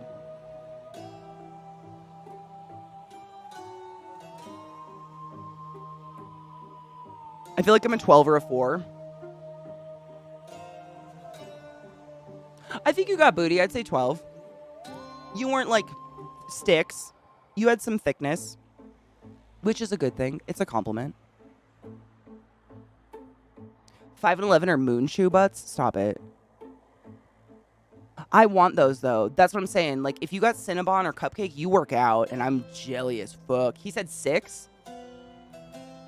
You weren't far off at all. Honestly, I think 6 is a less anime of 11. Like, it just is more realistic. If you look at it, all it did is, like, extend the butt cheek muscle as it should be and make the thigh actually match. The Cinnabon thigh to butt ratio, like, is this an implant? 11 for those that are, like me and have bad eyesight. The 11. Like, I don't know if I've seen that outside of implants.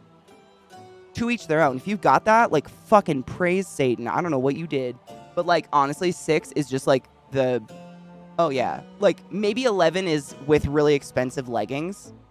You know what I'm saying? Like, those wrinkly leggings that get up your ass crack and make everything look poochy. But 6 is, like, this is a lazy Sunday, bitch, and I had a big breakfast. Get out of here. It's weird. Like, I have a butt, but I don't work out. It's not flabby or anything. No, I'm the exact same. I do cardio, but I'm not I have never, ever tried to grow an ass in my life. Shit is an absolute gift. I run so I can eat whatever I want. I'm not an anxious mess all day. Like, that's about it. But other than that, I don't know. Everyone's got a blessing. Some people get tits, and some people get ass that just Never stops. I don't know what the fuck it is. Hips. Maybe it's hips that maintains like that butt muscle. I do have wide set hips. And I don't take that for granted, but I've honestly like everyone I've ever dated or anything, they're always an ass person. And I'm like, I don't put any effort into that, but thank you. The bingo wing. Samesies. Same. I have bird arms. I call them the bird arms because we have the wing. And absolutely, it's the bingo. Bingo! It's that fun bit. Right there. She just has a fucking mind of her own. It's incredible. Same.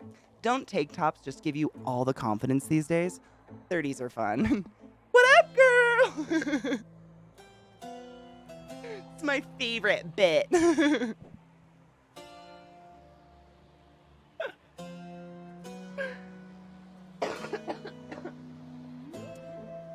A good friend of mine gave his dad a concussion with his jizz. I mean, honestly, I wish it was as twisted as it first appears, because that just seems like a crazy rapid rate for anything to come out of a penis. I have Wolfman upper arms with loads of hair. Dude, I dated a guy one time. He was he was native. He was Blackfeet.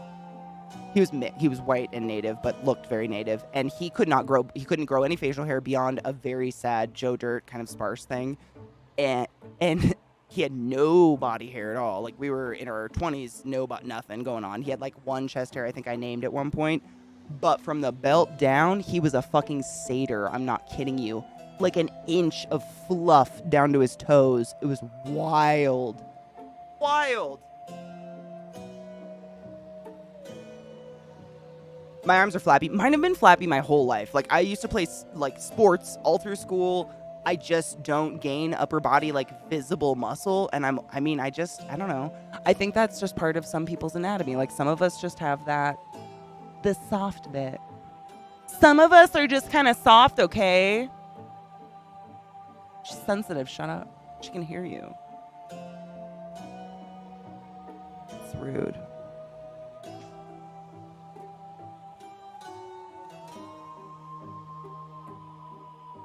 Oh my god. He jerked off in the shower and his dad slipped on it. Oh my god. Ow. Was he okay? That's like something out of Final Destination, but like the porn version.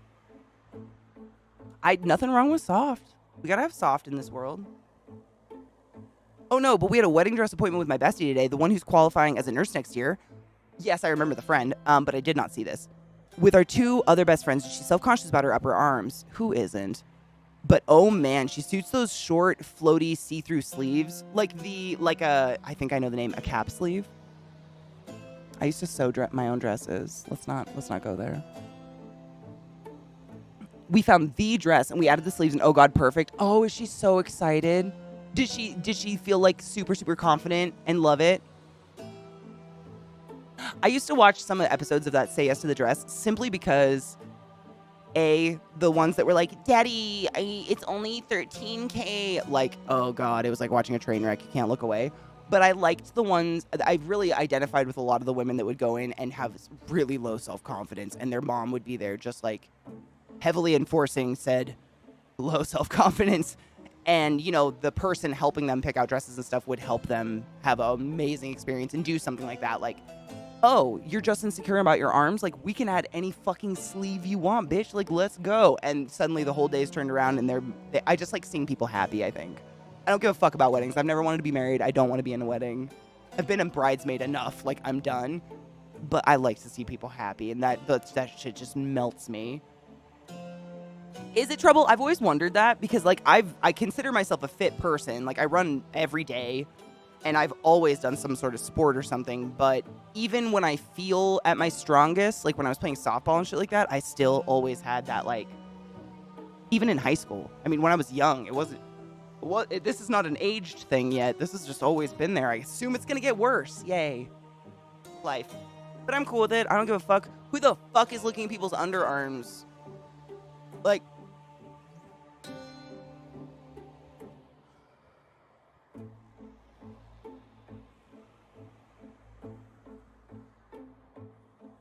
someone needs a fucking hobby is what I'm saying. It's very foresty and lacy with embroidery or wildflowers. Bit of a plunge. Oh, pretty. I love like that lacy embroidery look so much. If I'm thinking what you're thinking, I fucking dig it. It's Colonel Mustard in the bathroom with the semen. Wouldn't it be Mrs. White? Mr. White? Was it Mrs. White? Mr. White? I haven't seen or played Clue in many, many years. Damn, I don't know. I used to work third shift in a gas station. The TV only ever picked up the channel to say if the dress was on. Oh, 100%. That was the hospital. I watched so much of it because it was always on a break room TV in the hospital. Either a nursing break room or this like people, like patient rooms, always. All the time. People love that show. I see so much of it. And I like watching people be happy. That part makes me happy. See, and maybe it's because I was a catcher. You know, we don't do a shit ton of throwing. Like, we're more like the sprinters of throwing than the endurance of throwing. So maybe that's where the thighs came from. I don't know. But the ass, that was definitely, I definitely identify with not having to work for it at all. And I don't say that with pride. Some of y'all have beautiful shoulders and shit. Fuck you. I see you. Curly ass hair. It's gold and blonde or something. Whatever. No moles. I don't know. Freckles. You're pretty. Get out of here.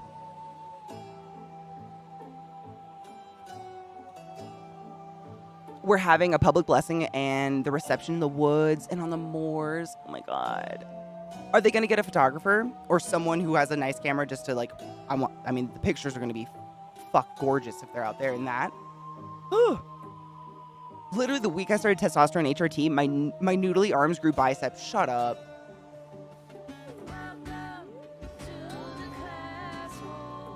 All right, not that we needed more pros to the fabulous trans community. However, we now have facts.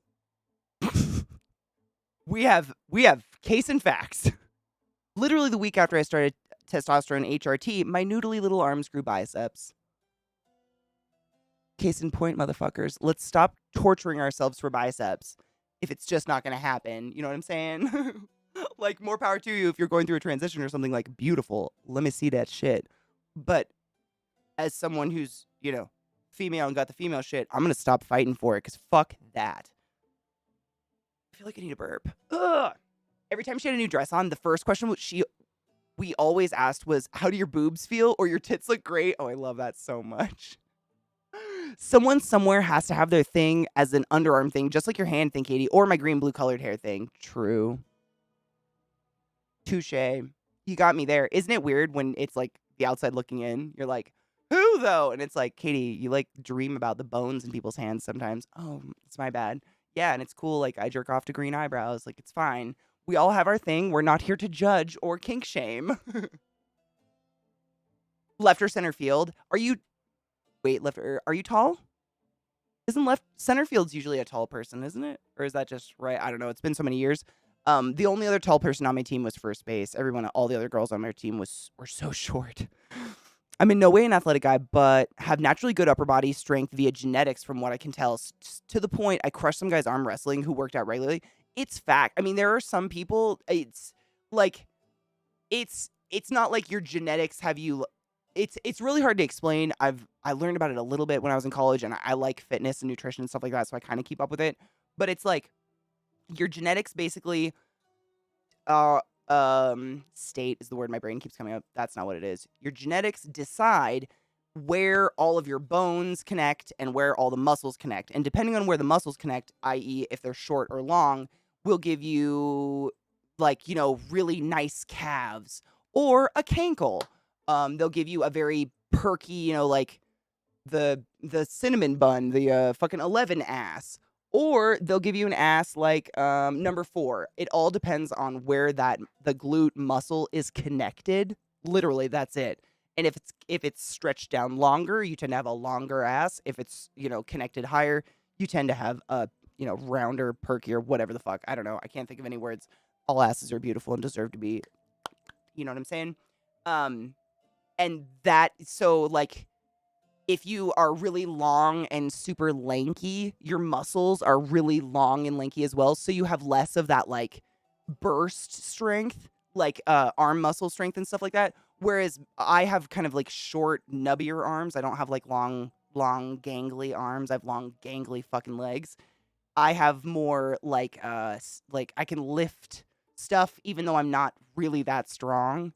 You know what I'm saying? Because it's all has to do with the like length between the something and the something physics shit that I've forgotten because college was a long time ago and we're not going to talk about it. But like the longer the something, the more power needed to do this motion. But because mine's kind of nubbier, it's less power, so I can like pull. It doesn't make any. I don't know physics though. Anybody physics in chat that can explain like I'm 5? I remember so little of it, man. Physics was hard for me. I caught, played first, played outfield. Boom. Me too. Same. I was catcher first and left field. Yeah. It's been a very long time. Although I did find my batting glove and my ball at my mom's house in her basement, and I like put it on and it was all crunchy and old and sick. It was great. It was a weird memory. I have really great lower body strength naturally, but almost no upper body strength. Even as a kid, I could never do the monkey bars. Never could do handstands, stuff like that. Always struggled with ladders, even though I was super fit and loved running and being active dancing. I was kind of the same, but a lot of that was like I was terrified to fall on my face, so I didn't even want to try.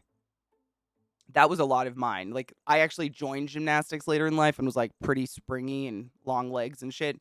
But I remember being the same. Like I was like, why can all these kids like do? I still to this day am terrified of monkey bars. But I think I was just terrified to fail. I was 6 foot at 22, and now I'm 5'10" at 27. Well, it all depends. Honestly, this is super weird. You might already know this. Please stop me if you do. It all depends on what time of day you measure yourself and like how you slept and how well you slept. So, for instance, first thing in the morning, literally, if I like roll out of bed and measure myself, I'm like 6 foot and a quarter ish, which I do not want to admit and I hate so much. But honestly, by noon, I'm about 5'11", and if I stay up super late at night till like 1 in the morning, I can be about 5'10" and 3/4. It's wild, and it all depends because your spine, exactly what BDO said, your spine slowly compresses the padding that is between the vertebrae all day while you're up and moving and doing things, and then when you lay down to sleep at night, it all stretches out and relaxes again. So it all really depends on the time of day. So if you're going by the measurements at your doctor's office and they're at totally different times of the day, you're not osteoporosising or anything like that. Like you're not collapsing discs that quickly. It's probably has to do with just the different time of day. Same with weighing yourself. Obviously, if you weigh yourself, if you go to a doctor's appointment first thing in the morning before you've eaten, drank anything, but you haven't taken a shit and you've still got a whole bunch of shit in your body, you're going to weigh more than, post shit, post meals, you're going to weigh more. It's all so fucking variable. I was terrible at baseball, could never hit the ball. I got hit with the ball at bat a lot. Ow, rude. That sounds more like it's on the pitcher. It shouldn't. We don't dodge the ball when we're hitting it with the bat. That's not part of it. Did they not? I don't think they told you that. You shouldn't have to dodge it at the same time. Like dodgeball is not part of it. You know what I mean? I'm 5'2" and I could run, and I won farthest most accurate throw award. Because it's the smaller thing in the thing, the hinge thing. I can't remember the exact words for it, but yeah, that. I also had serious leg muscles. I would max out the leg machine in high school. Dude, you're lucky. Most, like, as a tall person, most of us, we can be very strong and limber and have a lot of strength, but we'll never look strong. Like, the amount of calories that, say, someone, 7 feet tall has to consume to show a muscle the same that someone who's 5 feet tall consumes to show a muscle is astronomical. It's fucking wild, dude. Every time I see a tall bodybuilder, I'm like, Jesus fucking dicks. Why? That is insane. I'm not near that tall. Like, I'm tall for a girl, but Jesus fuck, dude. That's a lot of calories. All this ass means nothing if you don't allow yourself to be penetrated. Amen on that. Word. Allow yourself to be penetrated. My voice is going. I hate this. I was trying to catch up on chat and it fucking did the double. As I grew older and learned better movement and more efficient movement, and strength didn't matter as much. At 25, I had less muscle mass, but way better ability to lift and do physical activities. Interesting.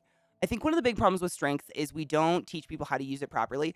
Absolutely. And I know I'm just this way, like, in general, but I think kids think this way. Like, I just never broke out of it. You know what I'm saying? Like, I think like a child is, why am I doing this?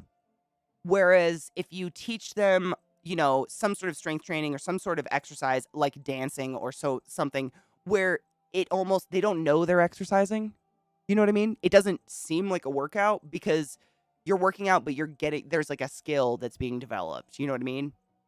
Like when I was growing up, there wasn't a gym in my town. There was no gym in the next town. There was no gym, like a gym for people to like have a membership and work out at for 2 hours away because all the boys in my town were fucking farmer boys who baled hay all summer and they were stacked.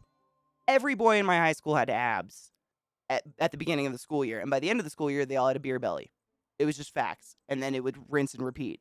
But like, it was like those were muscles that were used to quite literally bale hay, or there was a lot of cattle farming and shit like that. You know what I mean? I think there's something to that. Like there was one point where we played and it was exercise, but we called it play. And then when we stopped playing, exercise became a chore. But if you just learn how to play again, it's not that bad. Functional strength, 100%. Yes, 110%, 100%. And as a very ADHD person that's always like, why? I'm the why seagull, I guess, or they say mine. What would say why? A sea star? Why? I don't know. I'm the why creature. Like, I don't give a fuck. You can tell me how cool this muscle is going to look or how it connects to this muscle and how it's healthy to work these two muscles. But what strength am I going to get out of this? Can I lift something super heavy after we do this? So I like to do things like deadlifts, with a fucking barbell, because that is a realistic body movement. It's working out my entire body at the same time, and it makes sense to me. So it doesn't feel like a workout.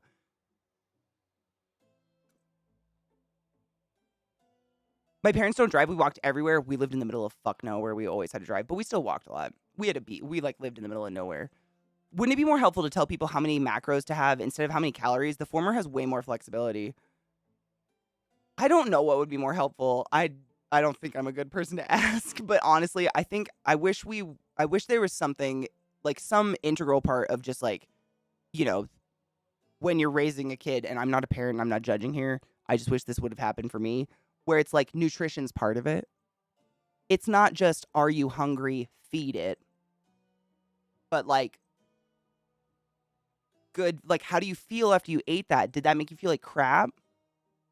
Then maybe we won't eat that. Let's eat, like, I don't know, intuitive eating. Because that's basically what I do now. And I'm like the healthiest feeling I've ever felt in my life. And I just eat when I'm hungry. I don't let anyone tell me when to eat. I don't let anyone tell me it's breakfast, lunch, or dinner time. I don't let anyone tell me anything. I eat what I like, what makes me feel good and doesn't make me feel like shit. And I eat when I want to eat. And that was really hard for me for a long time. Because, like, I'm never hungry breakfast, lunch, and dinner. Like, you can't put a time on my hunger. My hunger comes in like a 15-minute fucking mama bear, like, it's gotta happen, no! So I have a lot of bread and peanut butter and honey in the kitchen. But when I, moved out of an environment where there was just constant, like, oh, you're eating in the middle of the night? Oh, you're eating really early in the morning? Oh, you're not gonna eat? You haven't eaten anything today. I didn't see you eat anything today. You didn't eat anything. Suddenly you don't want to eat anything today because you're just like, oh, fuck, are you like measuring my shit too? What is going on? It's weird. That might have just been me. I know, but it's don't do that. If you're doing that to someone, don't do that to someone. Once I got out of that environment where I'm in a place where no one is commenting on anything, I focused on that majorly. I was like, when the fuck am I hungry? Actually, what makes me feel good after I eat it instead of tired or shitty or whatever? You know what I mean? It was hard, but it was worth it. Me neither. I get sick if I eat. If someone forces me to eat breakfast, I get physically ill. I've puked from it. Like, I don't know what it is. My stomach is so not ready for food in the morning, and everybody's like, breakfast is the most important meal. You know what the most important meal is? What I got out of the end of your dad's cock this morning. Shut up and sit down, child. Ooh. Katie, you only dropped a single this morning. Did you eat today? I'm not kidding. That's exactly what it feels like. And it's so weirdly intrusive. Like, just let people be. Like, obviously, if it's someone close to you and it's very clear they have an eating disorder or something, there are professionals to approach them on that. I'm very clearly not wasting away, and I eat. But it's just not when everybody else wants to eat. And that's fine. I'm still getting plenty of fucking calories. I couldn't run if I wasn't. Like, same, BDO, I do same. But I don't ever do it on purpose, and I never do it to hurt myself. I'm not doing it to punish myself, whereas back in the day, I definitely would have, been like, oh my God, I ate fettuccine Alfredo. Now I can't eat for a week, or I have to eat salad for a week or whatever. Never. It's literally, I'm busy. I probably had a huge meal and I just feel okay. I just didn't think about food. I probably had a snack here. Like I probably had a couple M&Ms, or like, the creamer in my coffee counts as calories if you're not being psycho about that stuff. I don't know. You could go all over with it, but I do the same because I just try to listen to my own stomach and not just external factors, because that is so much more than I need in that, fuck shit. I never worked out as a kid, but ran around and did projects with my dad. Seems to work for good core and lifting strength. Never learned how to throw a punch, though. That was kind of the same. Like, all my brothers do construction, and we kind of grew up, like, on a mini farm, so we were always kind of working out, but didn't know it. We had a trampoline in the backyard, which I know are, like, death traps or whatever. But we used to jump on it all the time, and we had a fucking blast. But it's an amazing workout. Like, my calves to this day are phenomenal, probably because of that. I don't know. It's crazy. Trampolines are wild. Or we would, like, garden. And if you're bent over digging and, like, pulling shit out of the ground all day, that's a really crazy thigh and ankle and ass workout. But you're not thinking about it because you're, like, bitching at your sister and throwing mud at your brother or something, and you're just getting fruit out of the whatever. I don't know. Shit that you just didn't think about. I hate going to a gym, so I know I sound really biased. I don't like going to a gym. That shit fucking drives me nuts. Mismo, how are you, love? Thank you so much for summoning the class, keeping the classy alive, and giving it in swings. 38 months is a really fucking long time. I appreciate you. Froze up? Wait, you froze up? Wait, when? Wait, now? Did Chad do the thing? Amen. Or their bodies. Word, Lizzie. Hard word.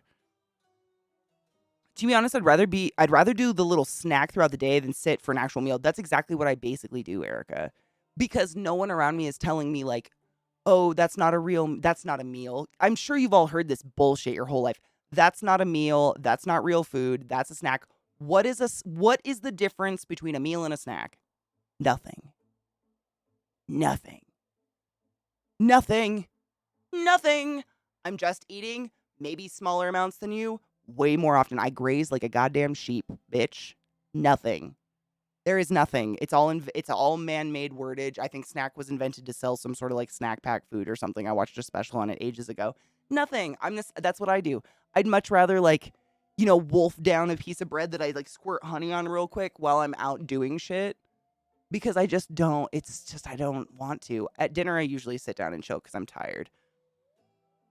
My snacks are meal size. I mean, kind of sometimes same. Like, what is the difference? Honestly, I want to hear, like, there's no fucking difference. It's whatever, depending on what diet you're following and how many times they dictate you eat a day. Anything outside of that is allegedly a snack. Just another fucking meal. I did a lot of jobs with my dad. Oh, yeah, where they lay Ethernet cable. God damn, through multiple floors and ceilings. I cannot. You probably had amazing back muscles, though. I'm just saying. Everything fun is deadly nowadays. I'm so glad I still gotta fucking play. I mean, everything will kill you. You just gotta choose. You just gotta choose. I can't eat in the morning because I have chronic sinusitis. Same. Can you hear it? Which creates a lot of gunk and I'll throw up. That's pretty much exactly. I mean, half the time I do throw up because that gunk like drips down my throat into my stomach all night. I feel you spiritually. Thank you, Glut. You're right. I know. I can't believe it. We got talking about medical stuff and you guys distracted me, but that's okay. We're on a boss fight and I was delaying anyways. They're hard at the beginning, dude. You have so low life. It's insane. I'm told to eat a high calorie diet because I can suddenly drop 40 pounds in a few weeks without trying. Wait, so you're supposed to like torture yourself by eating too much for the just in case? That seems a little excessive. I'd rather be addicted to nose spray. Flonase for life. I live for Flonase. Flonase is everything. I'm so congested right now, but I think it's because I just went to Seattle and I was in like that sick moisture and came back to Colorado where it's the altitude and the dryness on top of it are just slamming my face. I gotta take a hot shower and drain myself. Also, if this is breakfast food versus dinner food, oh, dude, breakfast for dinner is amen the best meal ever. 100%. I don't understand. Erica, I was really, as a kid, my grandpa broke me of that so fucking fast. I used to have to go spend a lot of time with my grandparents after my dad died because my mom was a single parent, and that's a lot. And I remember my grandpa one time, he made steak and eggs for breakfast. It was like leftover steak from the night before. And I was like, you can't cook steak before noon. Like, that's what my brain was saying. But I was like, this isn't breakfast. What is this? And my grandpa taught me this habit, but he was like, always try something twice. And then you're allowed to throw it away and you can have it whatever the fuck you want. But I have to see you try it twice. So that's a great rule because if you legitimately hate it, you get cake for dinner. If it's delicious, you're proved wrong and whatever, you get a delicious meal out of it. So he was like, try it twice. Oh my God. An easy over runny oak on a steak. Are you fucking with me? And I was so young. I mean, probably not a great habit to start in like a 5-year-old or whatever. I was really, really young when he showed me how to do this hot sex fucking magic, but it blew my mind. And from that day on, like, I've regularly, Zach and I probably at least a couple times a week do breakfast for dinner. We don't really eat breakfast. We don't eat before noon because, phlegmy person sleeps till noon. Not going to happen. But, oh yeah, steak, egg, and hot sauce, fuck off. Oh my God, with like some sick rye toast or something. Shut up. Bless it all up in me. I cannot. Yeah. Amen. There is no, and can I just say, I'm so tired of places mystically not being able to serve breakfast after a certain time. I'm much more comfortable with you never serving dinner. You know what I'm saying? Nowhere in Denver can I get breakfast food outside of like Denny's past noon. And that's not right. Why? That doesn't make any sense to me. It's arguably some of the easiest food to make. And I think you make the most profit off of it. Like, I know what eggs cost and I know what you're charging me. You know what I'm saying? Yeah, like outside of like McDonald's, Denny's, like the fast food kind of like chain places that are like 24/7 or whatever, Waffle House. Our Waffle House closed. It hasn't reopened and I haven't seen it for delivery, but Waffle House is delicious. But for real, like I just want to be able to get some big nasty fucking, when you go to those like, they're like what I would call like the indie restaurants. I don't know what else to call them. They're like local joints where they fuck those ingredients with their cocks hard. Like you can tell they put their mother's soul into them. And so it's like it's a Denver omelet, which is, an omelet, an egg omelet, but it's got ham and it's got peppers and cheese and onions usually on the inside. But then they smother it in sausage gravy and some hot sauce and 2 eggs that are runny but cooked, no wiggly whites. And they give you like a toasted bagel on the side that's got fucking locks or some shit. I'm exaggerating, but you know what I'm saying? Like those weekend breakfasts you get, the brunchy things. Where the fuck are those going after noon? Because as someone who doesn't physically chew things until 8 p.m., I have never tried your establishment simply because ingredient different and the dinner ones look shitty to me. Like, but I want that one. Oh, I forgot the pepper jack sprinkled all over top and then broiled in the oven so it's crispy. Over all that. I think I just described a garbage plate. That's a local thing and I apologize. But you know what I'm saying? Does anyone else, why? I would get so much, I would be so fucking unhealthy. I would get so much more takeout if I could get shit like that for dinner from somewhere. Because I'm not going to fuck that up. I'm not going to cook that. Bitch, look at me. Look at me. I cook a bong. And that's about as far as you're going to get out of a ClassyKatie.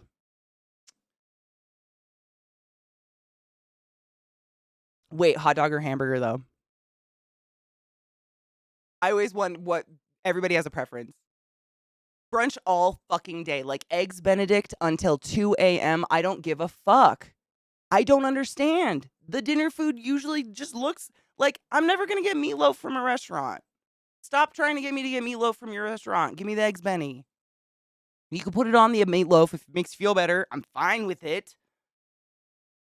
Dude, I'm all about the burger too. I do not understand the hot dog. A hot dog does not have anything but mustard on it in my sad world in my head. Thank you. Thank you for that. I appreciate you. All the Portuguese diners up in here, up in New England, and oh my god, then Chirico's like, and that's oh my god, Sally. So we have a similar culture here. We have like the Mexican culture of, huevos rancheros and like other beautiful Mexican breakfasts that I cannot pronounce and can't even say to you, but you can't get them past noon, and I want them so bad, and they're amazing. If you wake up before noon on a day off when you have time to go out and get food, I guess. Who does this? Who keeps brunch alive? Is it strictly rich people that don't work?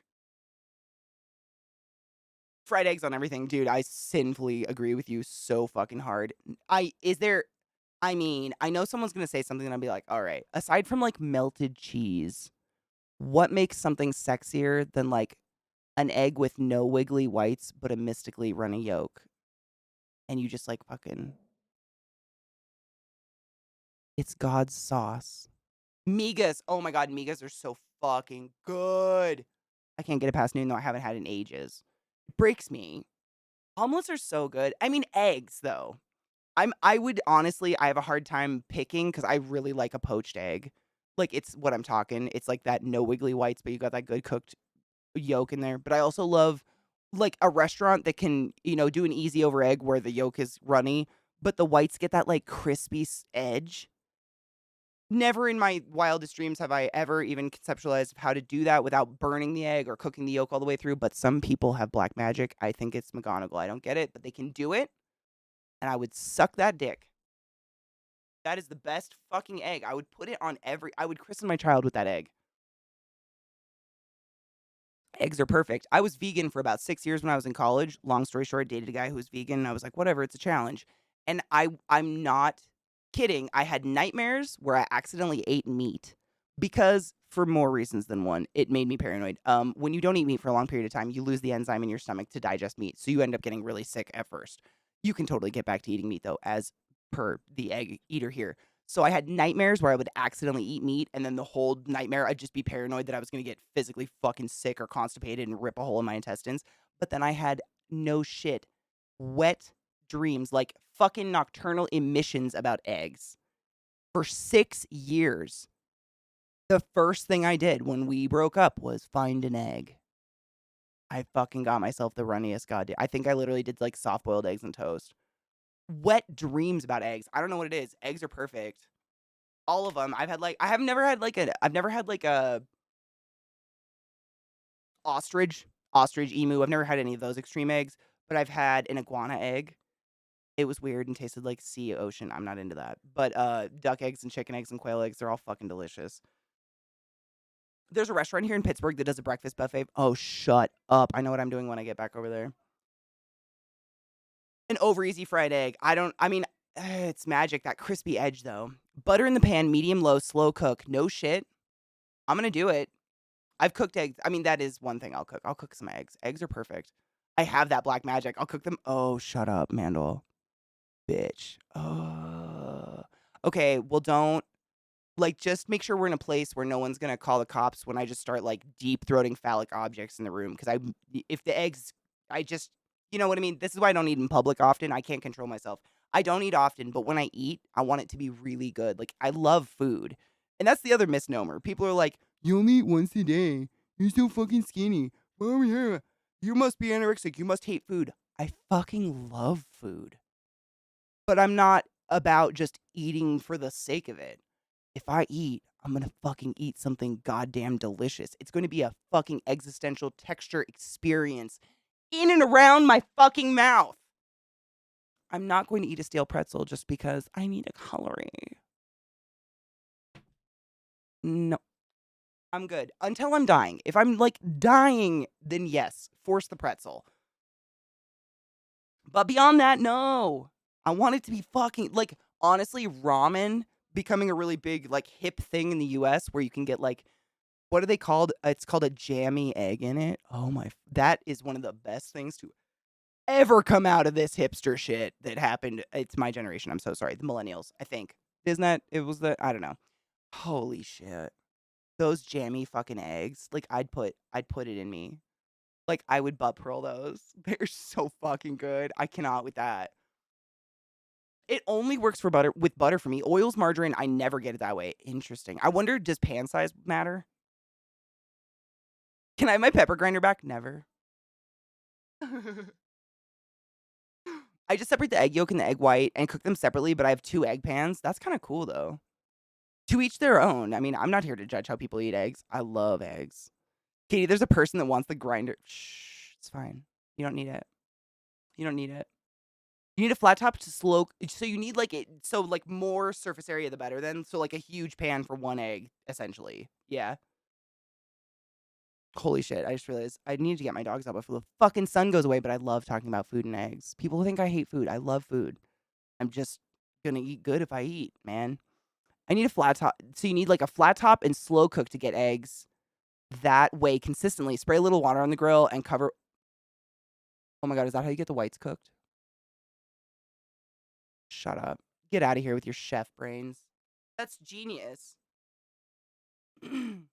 A good old 6-minute egg. Fuck me up with that, though.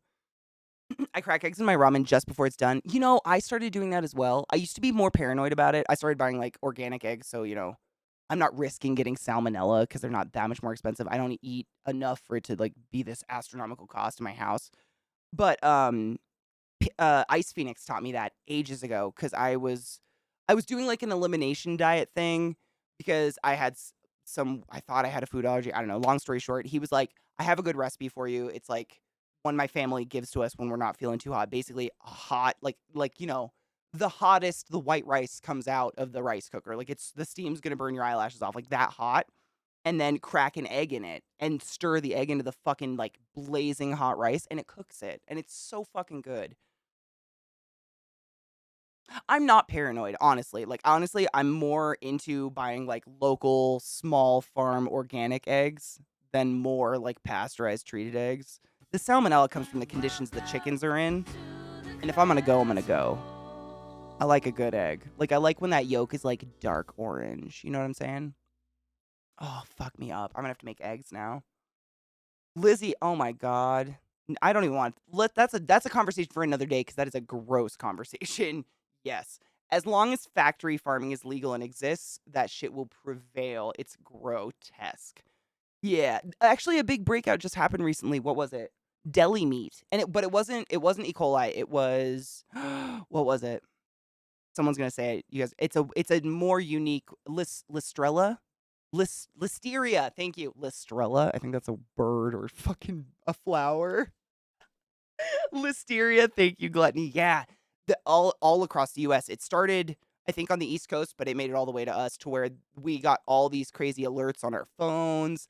Like in your just like government alerts across your phones that was like, don't eat literally any. Yeah, it was deli meat, deli cheese, brie, and enoki mushrooms. Yeah, unless you like cooked them to boiling or cooked them to steaming or something like that. But like we have a lot of deli meat and deli cheese in the house because that's what Zach snacks on. We threw it all away. It sucked. But it was something to do with that, some sort of exposure or something. Listrella would be an amazing villain name. Wisteria is a flower for sure. Listrella. I'm gonna write it down and look for it later because that might be a great character for like a D&D campaign. Those were part of the Listeria outbreak. Oh no shit. Sick. Brie and cranberry. Sounds like it was a lot of raw things that were probably shipped together, I would assume. Things that probably need the same like holding temperature, so they were shipped in the same stuff. I love brie. I love cheese. I love all the funkier. I mean, not funky to the point of having maggots in it, but funky cheese is pretty fucking delicious. Listrella is what I said, right? Yeah.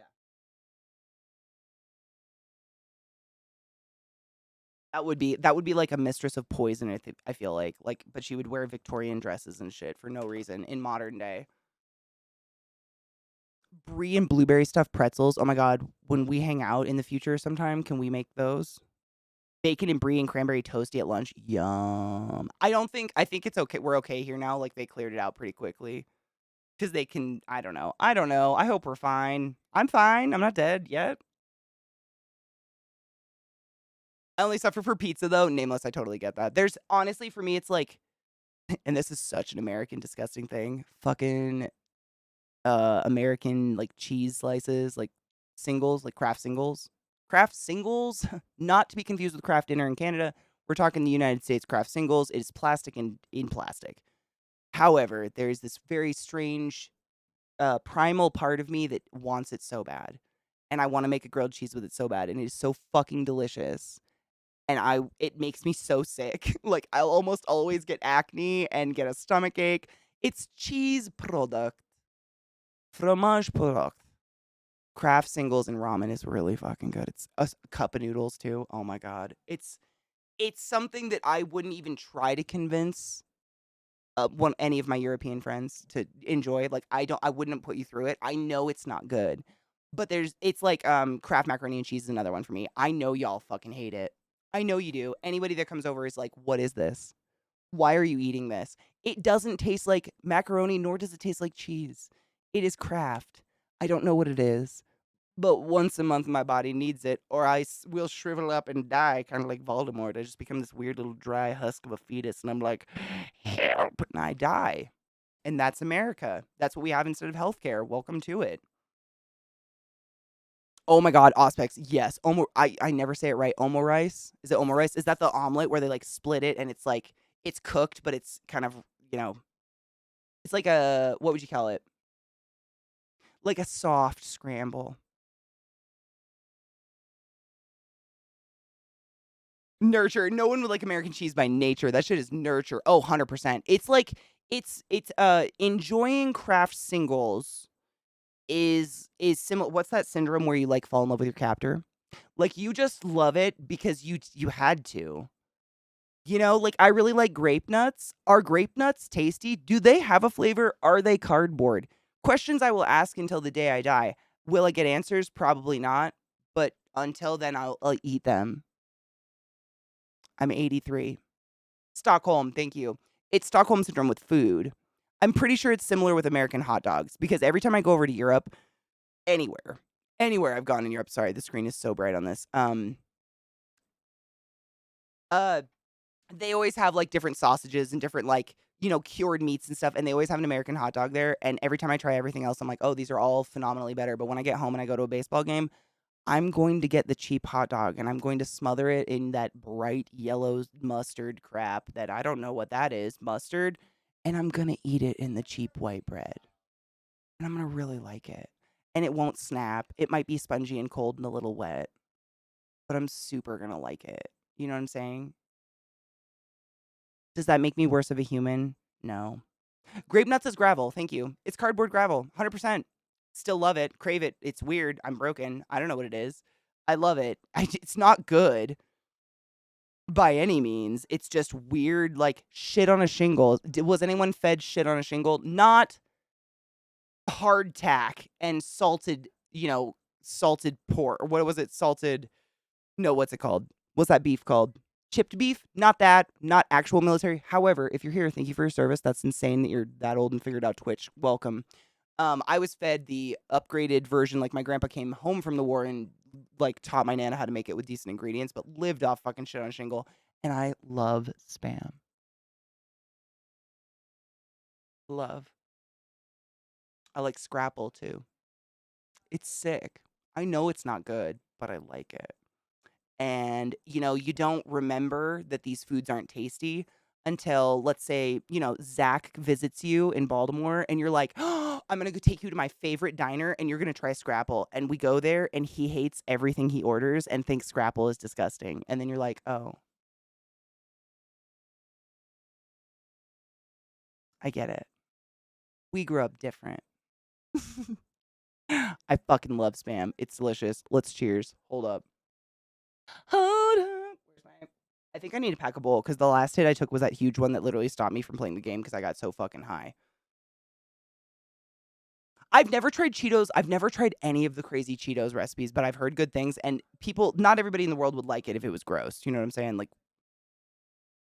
trends only go a certain ways. Spam Musubi is so fucking good. I mean, did you ever think to yourself like, you know how I'm going to improve Spam? Seaweed. No, you didn't. And then people did, and they win. Like, they won. We need to be weirder. That's the moral of the story. Sorry, my bowl was burnt out. I'm 426 in it.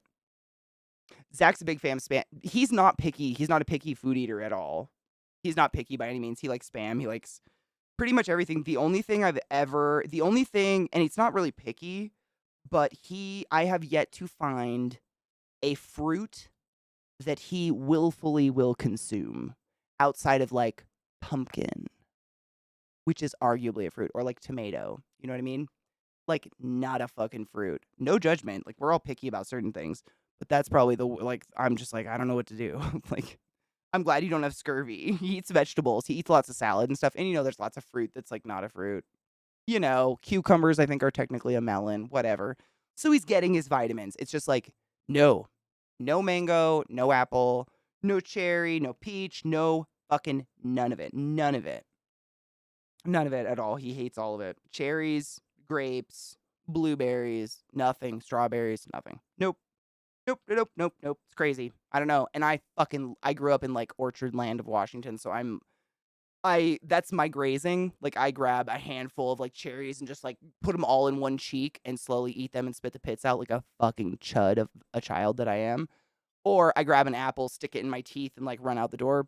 He can't do it. It's string cheese or something. It's weird.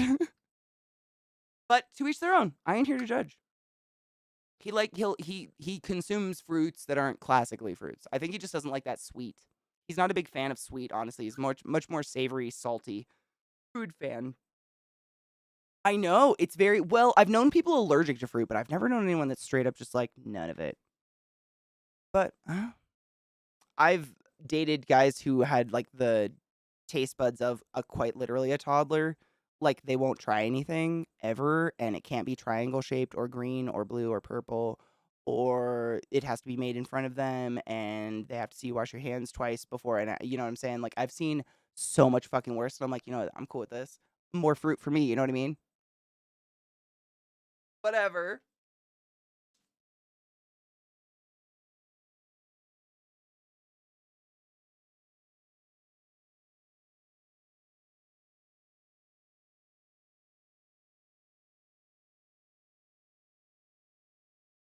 Oh no shit, Viata. Two things the hubs won't allow in the house are spam and craft singles. I mean, to be completely honest and fair, it's not something I stock in the house. Like, you know, once every 3 fortnight full moons when the planets align, I wake up in a haze and I'm like, spam.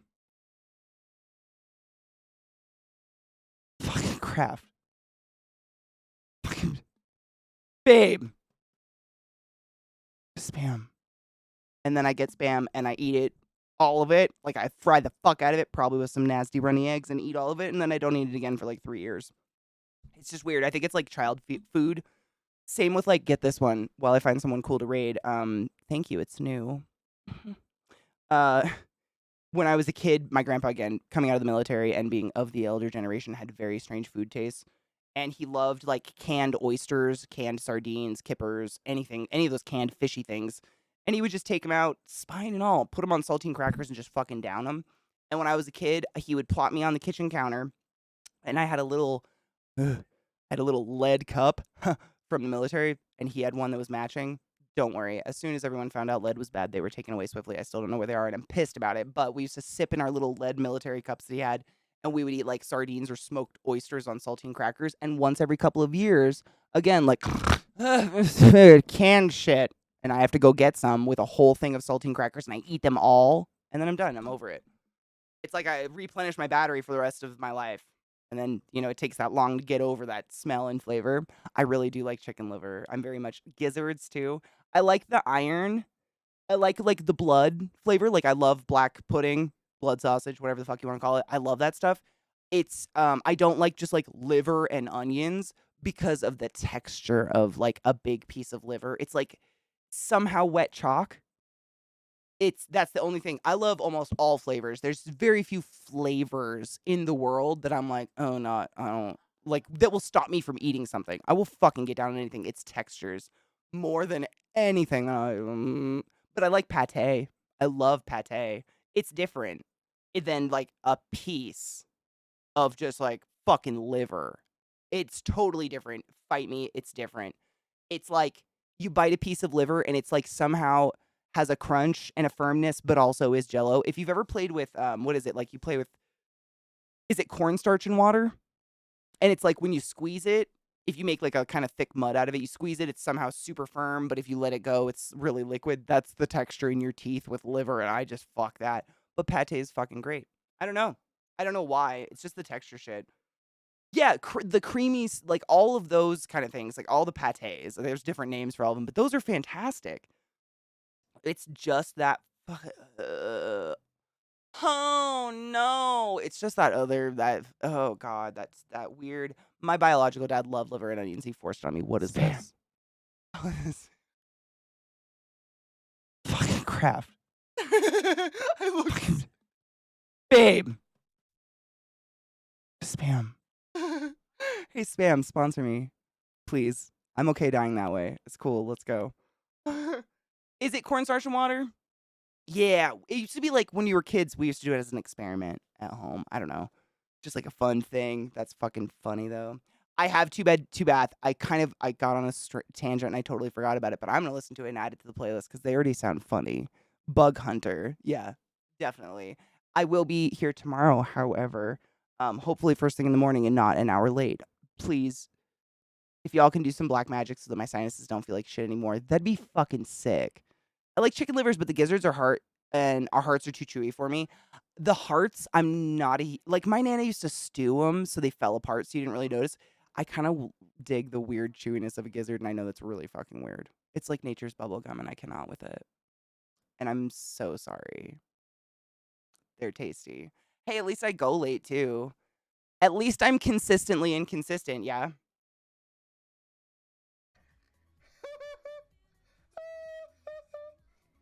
Would you do a diet where you eat Spam with every meal? Can I make it different every day? Yes. Can I, like, like, would it be like a challenge, like 365 different ways to consume Spam? Because fuck yeah, that'd be hilariously fun. Nothing like can kill you if you eat it in moderation. You don't have to eat a can of Spam every day. A can of Spam every day, fuck, that will fucking kill you. The sodium alone will kill you in a year. But like, there are other ways to go about stuff. You know what I'm saying? Emphysema cat and the other cat still exist in there. It's just like, they're secret. They're secret. Keep it secret. Keep it safe. On that note, I got to get my dogs outside walking before the sunlight's gone for fucking ever, which I can see it's going away. So I'm going to look and see who's live so I can raid someone for you guys. Cool to hang out with. But, wow, that is so fucking bright. In the meantime, I hope you have a good night and you brush your teeth and wash your hands and you're safe if you're just taking off. Ooh, Domestic Dan's playing Choo Choo Charles. I really want to watch this. That's who we're rating. It's Daniel. Aw, do you want to come say hi before we go, everybody? Come here. Come here. There's a good boy. There's a boy. It's so dark in here.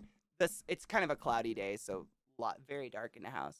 But there's my precious void.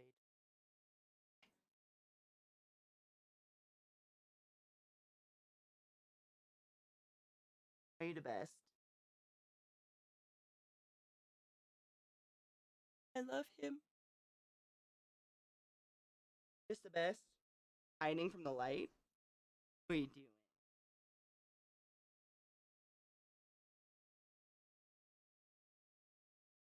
Lilith is humping the living fuck out of his leg. I know you can't see it, but oh, maybe. It's so fun. The dogs are chaos. You need to go outside, huh?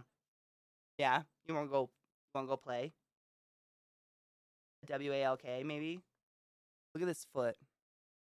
Oh, I need better lighting for you, bud. I need lighting for you.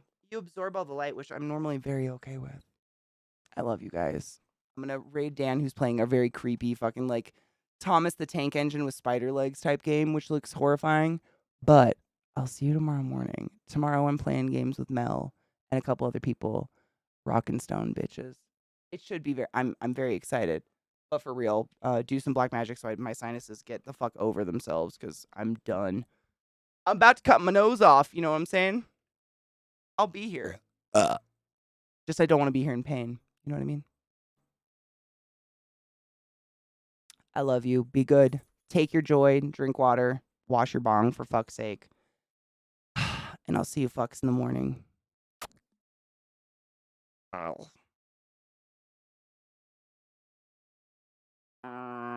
I wish it pulled up Dan's stream when I rated. It's crazy that hosting did more than rating. I don't get it. This looks terrifying and I hate this. Dan,